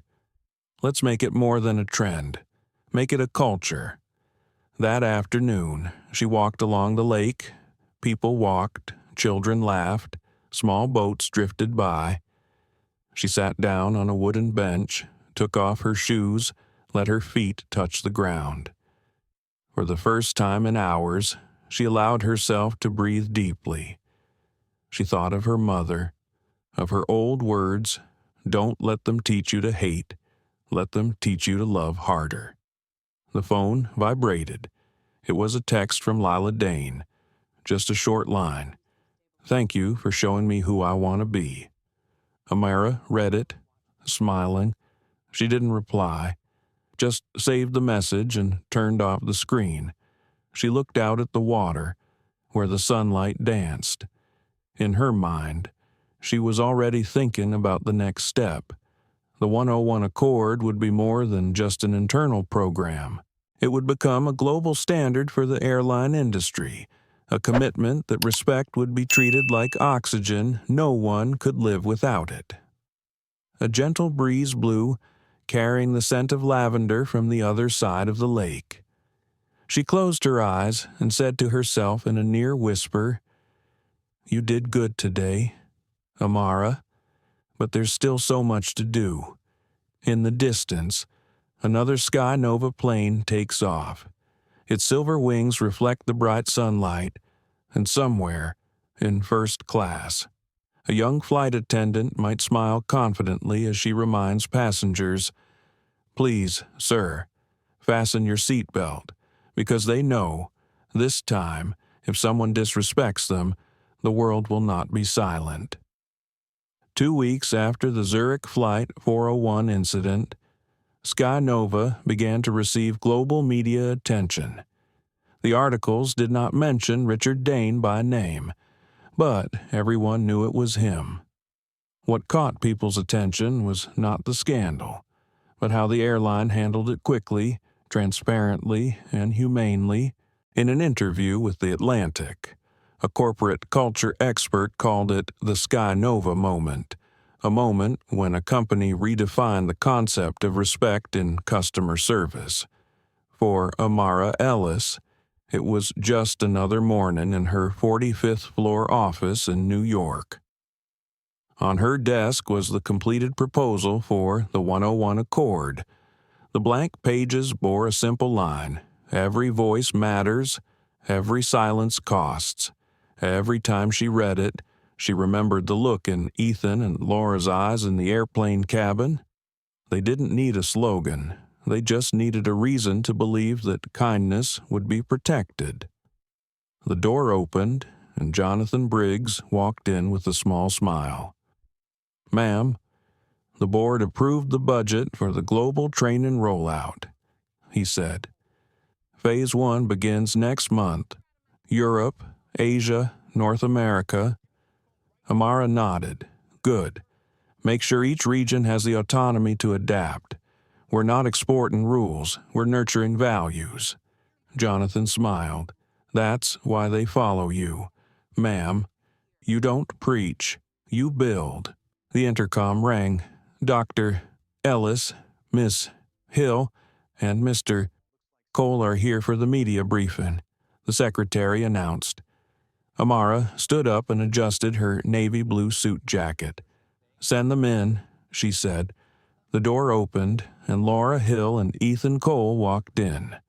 Both were dressed in new uniforms, neat and confident. On their chests were small badges that read 101 Accord Ambassador. Laura smiled. "Feels different wearing this." Amara replied, It's not just a pin, it's a promise." Ethan looked around, still a little confused. "Ma'am, are you sure you want us speaking at the briefing? We're not exactly PR trained." Amara put her hand on his shoulder. "People don't need polished words, Ethan. They need honest ones." The three of them walked down to the conference room on the 20th floor. Flashlights flashed as they entered. Reporters jostled to ask questions, and the MC's voice rang out. "Ladies and gentlemen, please welcome Dr. Amara Ellis, CEO of Sky Nova Airlines." Amara stood behind the podium, looking out at the packed auditorium. She didn't need to read. Her voice was deep and warm, and each word fell like stones hitting the surface of a pond. 2 weeks ago, one of our flights faced a situation that tested who we are, not just as an airline, but as human beings. What happened that night reminded me that respect isn't automatic. It's a choice we must make every day, in every interaction. Phong Vien Im Lang, Ko Tiep. That's why today, Sky Nova officially launches the 101 Accord, a global commitment to dignity in the skies. It ensures that every crew member, regardless of rank, has the authority to stand up against abuse. It ensures that no customer, no matter how wealthy, has the right to strip others of respect. Laura and Ethan stood behind her, proud but emotional. A reporter asked, "Dr. Ellis, what inspired this initiative?" Amara smiled, a night flight from New York to Zurich, and a reminder that silence is also a decision. The whole room applauded. Laura looked down, her hands shaking slightly. Ethan smiled, his eyes shining with new confidence. They knew this moment would be remembered in Sky Nova history as a milestone. After the press conference, Amara left the stage and walked into the brightly lit hallway. She felt relieved, but also knew this was just the beginning. Jonathan caught up. "You did great, ma'am. The press loves you." She smiled. "I don't need them to love me, Jonathan. I just need them to listen." When she returned to the office, her assistant handed her a handwritten envelope. There was no sender, just Zurich. She opened it, and inside was a small card, written in soft handwriting. "I've started volunteering at a women's shelter. Thank you for reminding me who I could be."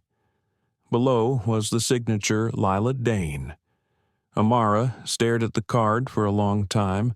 She remembered the face of the young woman sitting by the window that day, the one who had smiled as her husband insulted others, and then, in the dim light, asked a small question: "Does it ever stop?"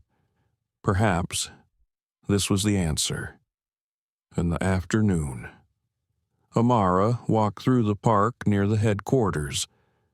A child's laughter rang out somewhere, and a middle-aged white man stopped to let her go first. She smiled and thanked him. It was a small moment, but to her, it meant something like a reward. Because change doesn't always come from grand policies. It starts with small actions. On the way back, her phone rang. It was Mason from the legal department. "Dr. Ellis, Phoenix Capital just released an apology statement to Sky Nova. They're donating $5 million to the 101 Accord Foundation." Amara replied simply, "Good. Make sure it goes towards staff welfare, not PR." Mason smiled. "Already done, ma'am." "You always think ahead." She smiled. "Not ahead, Mason. Just beyond myself." Late afternoon, Amara sat alone in her office. The city below glowed, its lights stretching out like an endless road. She looked out the large glass windows, where the sky turned from blue to purple, then black. In that moment, she felt the silence of the space, but not the silence of loneliness, but the silence of peace. On the table was an old photo she and her mother, Lorraine Ellis, standing in front of their small house in Atlanta when she was 13. Beneath the photo, her mother had written, "Never let them decide your worth. Baby girl." Amara smiled slightly, touched the words, and whispered, "I didn't. Mom, I never did." A new notification flashed on her laptop screen. From Sky Nova's internal system crew morale report, up 41% in 2 weeks. Staff retention highest in 5 years. She nodded slightly, then turned off the screen. That night, she left the building and walked through the lobby, where the Sky Nova logo glowed on the wall. Silver wings spread wide, symbolizing freedom and compassion.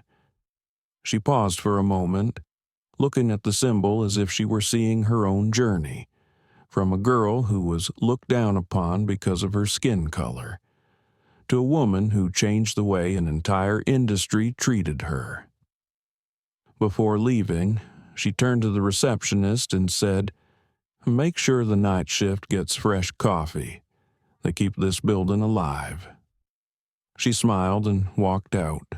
On the sidewalk, the New York night wind carried a chill of October. She pulled her coat back, looked up at the sky, where a Sky Nova plane flew by, its lights blinking smaller among the stars. She whispered, "Fly safe, everyone." Maybe no one heard, but to Amara, it was enough, because she knows every flight not only brings passengers to their destination, but also carries a part of the belief that this world still has room for kindness, for fairness, and for respect that doesn't require a first-class ticket. 3 months after Zurich, Sky Nova changed almost the entire way it operated. From its headquarters in New York to remote airports in Tokyo and Johannesburg, small signs reading "Respect Takes Flight" appeared in every employee lounge. The 101 Accord program has now become an icon, not just for the airline but for the entire airline industry. That morning, Amara Ellis was in Dallas for the grand opening of the new Sky Nova Academy Training Center. She walked into a large auditorium where hundreds of young flight attendants and pilots were waiting. Lights shone on their faces, some excited, some nervous, but all fell silent as she took the stage. Amara didn't need notes. She just held the microphone. A gentle smile, but a determined gaze. "When I first started this journey," she said, "I didn't want to build the biggest airline. I wanted to build the most human one, because at 40,000 feet, we don't just carry passengers, we carry their hopes, their fears, their stories." The hall was silent. She paused, then continued. "Some of you may think respect is something small, a word, a smile, a tone, but it's not small to the person who's been told they don't belong. It's everything below." Ethan Cole sat with the group of new recruits, his eyes shining. He remembered that flight clearly, the moment the woman in seat 2A stood up not to throw a tantrum, but to teach the world a lesson in self-respect. Now, he was assigned to be an instructor for the first class of Accord Academy 101. He sat there, listening to her every word, feeling the confidence spread through her. When the ceremony ended, the entire auditorium stood up and applauded profusely. Many of them were in tears. Laura Hill stepped onto the stage, holding a wooden plaque that read, "In honor of Dr. Amara Ellis, for teaching us that true leadership starts with kindness." She handed the plaque to Amara, her voice trembling. "This is from all of us, ma'am. Amaran Han Lei An Mat Ko Long Lan." "Thank you, Laura. But this doesn't belong to me. It belongs to everyone who refused to stay silent." That afternoon, in a small room at the back of the auditorium, Amara sat with Laura and Ethan. The three of them looked out the glass window at the young students practicing customer service on the flight simulator. They watched a Mexican girl gently handle a rowdy passenger, or a white boy give way to his Asian teammate. Small things, but real. Laura Neuche.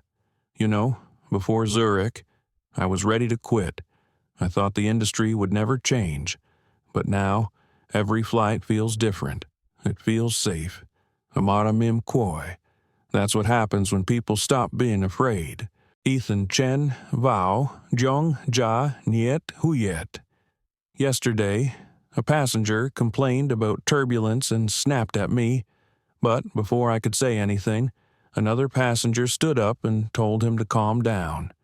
That's never happened before. Amara Bat Koi. See, that's the culture shifting, one cabin at a time." Suddenly, her phone rang. Jonathan Briggs was calling from Europe. "Dr. Ellis," his voice boomed. "British Air Charter just contacted us. They want to adopt the 101 Accord under license. They said it's the future standard for airline ethics." Amara was silent for a few seconds, then smiled. Tell them we're honored, but remind them this isn't about branding. It's about belief. After the call, she stood up and looked out at the bright, sunny Texas sky. Funny, she said, it all started with a single flight and a single choice to stay calm. Laura keyed Jap, and now it's changing thousands. In the evening, Amara boarded the flight back to New York. She sat in first class, this time not as a CEO checking in on the service, but as a normal passenger. The chief flight attendant, a middle-aged man named Mark, walked over and bowed. "Welcome aboard, Dr. Ellis. It's an honor to have you." She smiled. "Just Amara tonight, please." As the plane took off, she looked out the window, below. The lights of Dallas faded into a dark sky. In the silence, the steady hum of the engines, she felt a familiar feeling, peace. A young stewardess brought her water, her voice soft. "I joined because of you, ma'am. I saw that video. The way you handled that passenger, it made me want to be better." Amara looked at the girl, smiling. "You don't have to be me. Just be kind. That's enough." The girl nodded, her eyes shining with emotion. She left, leaving Amara in the soft light of the cabin. She opened her laptop, reading the draft of her upcoming speech to the International Air Transport Federation. In it, she wrote, "In the skies. We learn what it means to share the same space, the same air, the same fragility. That's why respect must fly higher than any plane we build." She read the sentence again, then nodded slightly. Outside, the sky was black as velvet, with occasional flashes of lightning in the distance. She felt no fear, only peace, because she knew that, even in the midst of a storm, the people of Sky Nova remained calm and kind. When the plane landed in New York, it was just after 10 p.m. Amara stepped out of the cabin and greeted Mark and the crew. Ethan happened to be at the airport and smiled when he saw her. "Back home?" he asked. She nodded. "Always." He added, "You know, ma'am, sometimes I think the sky listens to you." She laughed, maybe, or maybe I just learned to listen to it first. They walked through the glass doors to the main lobby area. A black boy about 8 years old ran past, holding a Sky Nova model airplane, shouting, "One day, I'll be a pilot." Amara stopped, looked at the boy, then whispered to Ethan, "That's why we do it." She left the airport in the cool night air. The city was bright, alive, and bustling with the heartbeat of its people. But inside, everything was quiet. She thought about everything that had happened, a flight, a person, an action. From that moment on, the world began to talk about respect in a different way. As the car passed over the Brooklyn Bridge, the lights reflected on the water like falling stars. Amara watched the scene, closing her eyes. In her mind, she heard her mother's voice echoing like an old lullaby. "Fly high, my girl, but always remember where the ground is." She opened her eyes and looked out at the vast night sky, where Sky Nova planes were flying one after another. Each one had a story, a belief, a promise. And she knew that her true legacy was not an airline, but the people who held the sky with kindness and courage. The New York morning dawned with soft sunlight over towering glass buildings. In the Sky Nova headquarters office on the 45th floor, Amara Ellis was reviewing her quarterly report. The green numbers on the screen showed rising profits. But what made her smile was not the revenue line, but the statistic below Customer Respect Index, 97% satisfaction. She knew these numbers weren't just about service. They were about how people treated each other in the sky. Jonathan Briggs walked in, holding 2 cups of hot coffee. "Mornin', boss," he said, placing one in front of her. "Looks like the board is thrilled.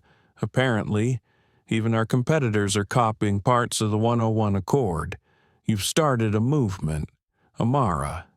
She laughed, her voice low and tired but full of pride. "Good. The world could use a few more movements that don't involve shouting." Jonathan sat down. "Speaking of that, have you seen the new viral clip?" She raised an eyebrow. "Which one?" He opened his tablet and showed her a video shot on a passenger's phone on Sky Nova Flight 224.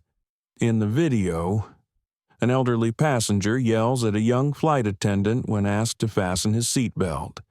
Instead of staying silent or apologizing, the flight attendant gently replies, "Sir, our company has a rule we never compromise safety or respect. Please help me keep everyone safe." The cabin applauds. The man sheepishly apologizes. Jonathan turns off the video, smiles, and says, "It's spreading. Ma'am, people call it the Sky Nova Way." Amara was silent for a few seconds, looking out the window at the small planes flying past. "It's not my way," she said softly. "It's everyone's way now." Kokway sang, "Jonathan, prepare a statement. I want us to honor the crews, not me. This story should belong to them. Ongi got Jiao, already drafting it." That afternoon, she attended the graduation ceremony of the first class at Sky Nova Academy. The hall was filled with laughter and lights, hundreds of students, young faces from all over the world, India, Brazil, Ghana, Korea, stood in long lines waiting to receive their certified 101 Accord ambassador certificates. When Amara stepped onto the stage, the entire audience stood up and applauded. "Ko Kam Micro. Jong Nye Nyung Vang." When I was a little girl, my mother told me that flying isn't about escaping the ground, but about carrying it with you. Every one of you carries a piece of humanity up there. Remember that when things get hard, when someone yells or mocks or doubts you, your calm is not weakness, it's strength. The hall fell silent, then erupted into a long, sustained applause. Ethan Cole stood near the backstage door, looking at her as if she were the first teacher who had taught him that kindness could lead. Laura Hill stood beside him, nodding, her eyes brimming with tears. "She doesn't just talk," Laura said softly. "She lives it." After the ceremony, they took a souvenir photo together. A young Kenyan student asked Amara, "Ma'am, do you think people will ever stop judging others?" Amara leaned down and looked at the girl. "Maybe not completely, but every time one of us chooses respect over pride, the world tilts a little closer to fair." That evening, back at the hotel, Amara stood by the window, watching the city glow below her. She thought back to the early years of Sky Nova, the meetings that lasted until midnight, the skeptical looks, the questions like, "Can a black woman run an airline?" And now, the answer was clear not in words, but in actions. The phone rang. It was Lila Dane. She picked up. Lila's voice was soft. "Dr. Ellis, it's been a while." Amara smiled. "It has. How are you, Lila?" Lila replied, "Better. I'm working with a nonprofit now, helping flight attendants who've faced discrimination. We call it the Second Wing." Amara was surprised and delighted. "That's beautiful." Lila was silent for a moment, then said, "I wanted to say, that night changed my life. I used to think silence kept peace, but it just kept me small. You showed me what dignity really means." Amara said softly, "You found your wings, Lila. That's all that matters." After the call ended, Amara sat down on her bed, feeling both relieved and moved. She thought of Richard Dane, the man who had lost everything because of his arrogance. She was no longer angry at him. All she felt was pity for someone who had the chance to be kind, but didn't know how to use it. The next day, she flew to Seattle for the Global Aviation Conference. She was the keynote speaker, her speech the most anticipated. As she stepped onto the large stage, she saw thousands of people sitting below CEOs, engineers, flight attendants, investors. She took a breath, then began. Every plane has two wings, but every company, every society needs something more balance, between profit and principle, between speed and soul, between who we are and who we want to be. Ga kan fong yen lang tuyet joy, ko noi tiep. Some say respect can't be measured. I disagree. It's measured in quiet moments when a crew member stands up for someone, when a passenger chooses to listen instead of shout. Those are the numbers that define us. When the speech ended, the audience stood up. Thousands applauded. Some cried, some bowed their heads. A reporter stood up and asked, "Dr.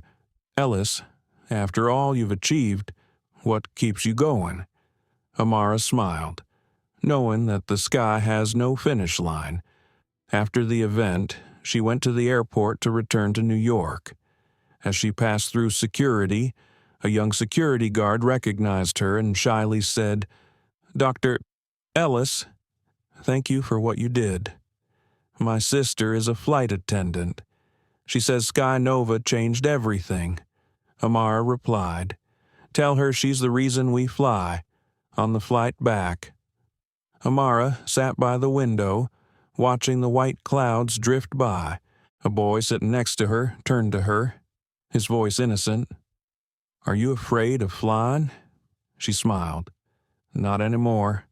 I used to be, but then I realized sometimes the safest place is above the storm." The boy nodded, then asked, "Are you a pilot?" She replied, "No, sweetie, but I do help pilots keep flying." The boy smiled. "That's cool." Then he went back to making paper airplanes. Amara watched, feeling a strange sense of peace. Outside the window, the sky was not still, but moving, just like her life. Not perfect, but meaningful. As the plane landed, the familiar sound of tires hitting the runway rang out. She whispered to herself, "We keep flying. Always." And she knows, no matter how the world changes, there will still be flights that have no end. Flights of compassion, of respect, and of people who believe that goodness, once sown, will always find its way back. One June morning. Sunlight streamed through the large glass windows of Sky Nova's New York office. The room was large, white-walled, and filled with plants. Amara Ellis was signing the last documents before her first short vacation in years. She looked at her watch, 7:45. Her flight wasn't for work, but to Atlanta, her hometown. It had been a long time since she'd been back there, where all her dreams had begun and all her doubts had brought her down. Jonathan Briggs knocked on the door and entered with a stack of documents. "I know you're off duty, but the board insisted you review this before you leave." Amara laughed. "They never rest, do they?" Jonathan replied with a smile. "Not when their CEO leads by example." She flipped through them and signed quickly. "Tell them I'm unavailable for the next 48 hours. No calls, no press, no emergencies unless the planes stop flying." Jonathan nodded. "Understood, boss. Enjoy the sky from the other side this time." On the flight to Atlanta, Amara sat in economy class. She wanted to feel like a regular passenger again. No one in the cabin recognized her, just a woman in a gray sweater, her hair tied back, holding a small book. The flight attendant was a young woman, petite, brown-skinned, with bright eyes. "Good morning, ma'am. Would you like some coffee?" Amara smiled. "Please, black, no sugar." As the plane took off, she looked out the window. The sky opened up.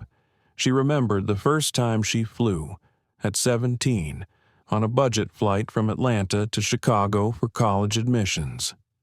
She sat close to the window, looking at the cottony clouds, feeling that the world was so big, and she was so small but full of aspirations. The flight was uneventful today.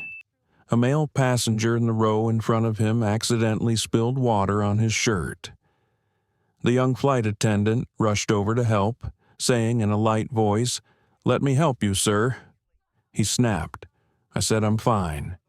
She paused, her eyes slightly sad, but still nodded slightly. "Of course, sir. Please let me know if you need anything." Amara watched, seeing the patience not out of fear, but out of professionalism. As the girl turned away, Amara whispered, "You handled that beautifully." The flight attendant smiled sheepishly. "Thank you. We were taught that calm isn't weakness, it's policy." Amara laughed. "Good policy." When the plane landed, Amara left a small note on the tray table. "You reminded me why I built this airline." Ellis? Atlanta greeted her with its heat and the familiar scent of jasmine. She rented a small car and drove to the suburb where she grew up. The old house was still there, whitewashed, the roof slightly faded, the bougainvillea her mother had planted on the porch. She stopped the car and sat in silence for a few minutes before getting out. The old neighbor woman recognized her first. "Is that little Amara?" she exclaimed. Amara smiled brightly. "Yes, ma'am. It's been a while." She hugged her. "We've seen you on the news. Lorraine would be so proud." She nodded, her eyes brimming with tears.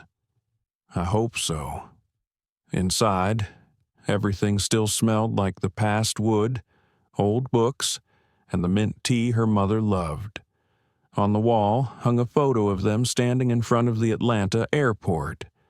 Beneath the photo, Lorraine wrote in marker, "You don't have to be the first, just don't be the last." Amara sat down in a chair, silent for a long time. Memories flooded back, sleepless nights, taunts, rejections based on the color of her skin. And then it all brought her to the present, where she could not only fly, but also help others fly higher. That afternoon, she stopped by her old high school, where she had dreamed of leaving this small town. She met the principal, now a young woman named Ms. Taylor. "We tell our girls about you all the time." "Ms. Taylor said, would you like to say a few words to them?" They'd lose their minds. An hour later, Amara stood before a hall filled with students. There were no cameras, no fancy microphones, just an old room, rows of wooden benches, and children's eyes looking up. She said softly, "When I was your age, I thought the world was too big for someone like me. But I learned something: the sky doesn't ask who you are before letting you fly. It only asks if you're brave enough to take off. Mot ko be geo te. Hoi. Did anyone ever tell you that you couldn't, Amara Koi, all the time? But I realized people say you can't, mostly because they never did." The entire auditorium applauded. Ms. Taylor stood in the corner, tears welling in her eyes. When the talk ended, a small black girl ran up to hug Amara. "I want to be like you," she said. Amara bent down and stroked her hair. "No, sweetheart, be like you. The world needs your story, not mine." On her way out of school, Amara saw the evening sky glowing, the clouds rosy like fire. She smiled, feeling strangely at peace. Perhaps this was the real reward, not the title or the article, but the eyes that believed they could too. That evening, she sat on the porch, a cup of hot tea in her hand. The sound of cicadas echoed in the distance. The wind blew through the bougainvillea. She opened her phone and received a text message from Ethan Mam. Our flight crew asked if you'd like to record a short message for the internal network. They call it Words from the Sky. She smiled and typed back, "Tell them I'll send one tomorrow. Tonight, I'm listening to the ground." She looked up at the starry sky, where a small plane was flying by, flashing steadily. She whispered, "Fly safe, my people," in that moment. She understood that sometimes one has to leave the sky to remember why one loves it so much, and that, no matter how many storms, no matter how many challenges, as long as one still believes in goodness, the sky will always be open. The next morning, Amara woke up to sunlight streaming through the old window. Birds chirped from the trees outside. She made a cup of coffee and sat on the porch, watching the dewdrops linger on the leaves. In the distance, she could hear the school bus and the children laughing and talking. She felt as calm as a lake. After so many years of fighting, this was the first time she allowed herself to breathe deeply. Gian Thoai Ko Reo. La Athan Ko. Morning, ma'am. Sorry to bother your peace. Noi voi jong vui ve. Amara bat koi. You never bother me. Athan. What's up, Athan Jap? The crew's just uploaded a compilation video. They call it Wings of Respect. It's gone viral, millions of views overnight. Amarangach Nien. What's in it, Ethan Koi? Crew members from all over the world sharing moments when they stood up for someone. Japan, Ghana, France, Chile. Even passengers joined. People say it's changing how they see humanity at 30,000 feet. Amara was silent for a moment, then said softly, "That's the real flight path we wanted." Ethan continued, "They'd love if you record a message for the end." She nodded. "I will. Give me an hour." She put down her phone and looked out at the blue sky. A gentle breeze blew, stirring the pink bougainvillea petals. She slowly stood up, opened her laptop, and turned on the camera. Her image appeared, the morning light reflecting softly on her hair. She looked straight into the lens, her voice deep and warm. To everyone who wears the wings of Sky Nova, and to everyone who believes respect can still fly, I just want to say thank you. The world may sometimes forget kindness, but you remind it every day. Keep flying, keep believing, and remember the sky belongs to all of us. She paused for a few seconds, then smiled slightly. And if you ever feel small, look down. You'll see how far you've come. When she sent the video, she had no idea that within days it would become a global icon. The press dubbed it the Sky Nova message. Hashtags spread across social media. Eoger Wings of Respect, Amara Ellis, Year 101 Accord. Other airlines began playing it on their in-flight entertainment systems. Children took her advice, filming themselves in playgrounds, raising their arms to the sky, shouting, "The sky belongs to all of us." One afternoon, Jonathan Briggs walked into his office with a strange smile. "You might want to see this," he said, showing her a printed email. It was from the United Nations. They invited Amara to speak at a conference on equality in motion, the theme of equality and respect in globalization. She read slowly, feeling her heart pounding. Not because of the glory, but because she realized what had begun in a small first-class cabin had now reached the world. She looked up and said softly, "We really flew, didn't we?" Jonathan replied, "And we're still flying." A month later, in Geneva, Amara stepped up to the podium. The room was silent. The lights were soft, and national flags hung along the sides. She wore a cream-colored suit. Simple, but elegant. Her voice carried evenly. "I once sat on a flight where a man laughed at a woman because he thought her seat didn't belong to her. That day, he learned a lesson about ownership, not of wealth, but of worth. That woman was me." Below, everyone held their breath. She continued, "But this story isn't about humiliation. It's about what we do with it. We can choose to mirror hate, or we can rise above it. We chose the sky." The audience applauded. A few people stood, then the whole hall stood. She bowed her head slightly, not in pride, but in gratitude. She knew this moment belonged not just to her, but to all those who had been looked down upon and still chose to move on. After her speech, many people came up to shake her hand.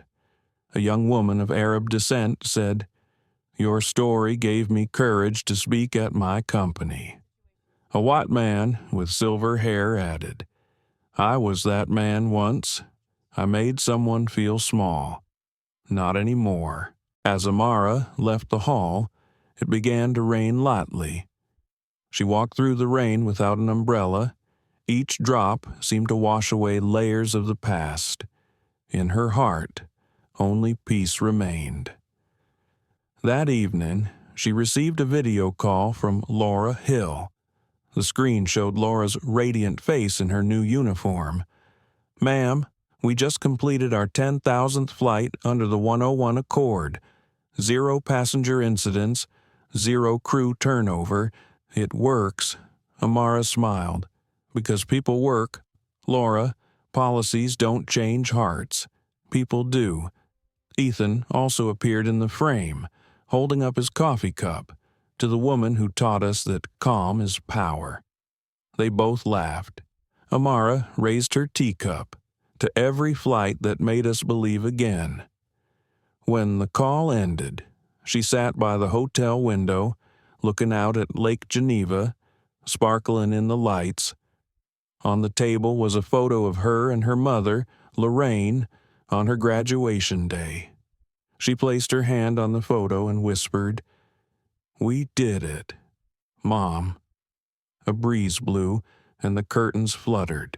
Outside, a plane streaked across the sky, its flashing lights reflecting off the water. She watched, her eyes filled with trust. The next morning, before returning to New York, Amara stopped by a small lakeside cafe. The owner, a middle-aged Swiss woman, recognized her and smiled. "You're the Sky Nova lady." "Right. My son wants to work for your airline one day." Amara laughed. "Tell him to keep his feet on the ground but his eyes on the sky." She sat down by the glass door, took a sip of slightly bitter coffee, then opened her notebook and wrote the last line in the diary she had kept for many years. "There will always be storms. There will always be clouds. But if you keep kindness as your compass, you'll never lose your way." As she left the cafe, she walked along the lake shore. A group of students were playing with paper airplanes. One landed right in front of her feet, scrawled in pencil, "Respect can fly." She picked it up, smiled, and let it fly again. The paper wings spun, twirled in the wind, and flew away. She looked at him and said softly, "Yes, it really can." On the flight back to New York, Amara did not sit in first class. She sat in the middle row, between 2 strangers, an older woman and a young man. They talked, laughed, shared small stories. She did not say who she was. She just listened, smiled. As the plane took off, She looked out the window and saw the endless white clouds. She knew this journey was no longer hers alone. As the plane flew over the Atlantic, Amara closed her eyes. In her mind, she heard her mother's familiar voice, "Fly high. Baby girl." She whispered back, "I'm home. Mom." Outside, the dawn was breaking, dyeing the sky orange, and in the middle of nowhere, between earth and sky, between memory and hope, Amara Ellis smiled. She knew the sky would never have borders again. The story, Rich Passenger Laughs at Black Woman in First Class, Stunned to Learn. She Owns the Airline is not only about discrimination, but also a reminder of the power of calm and kindness. Amara Ellis does not respond with anger, but with courage and dignity. She proves that true power lies not in position, but in how we treat others. In life, we have all been judged by our appearance, circumstances, or background. But this story evokes something deeper, that when we choose respect over contempt, tolerance over judgment, we not only change one person, but also change the world around us. Amara didn't take revenge. She created a legacy that made the airline industry and viewers think, sometimes, kindness is the strongest resistance. Thank you for joining this story. If you believe that respect and kindness still have a place in today's world, please like, share this video, and subscribe to our channel to help us spread more heart-touching stories. Because where there is kindness, there, the sky is still open for all of us.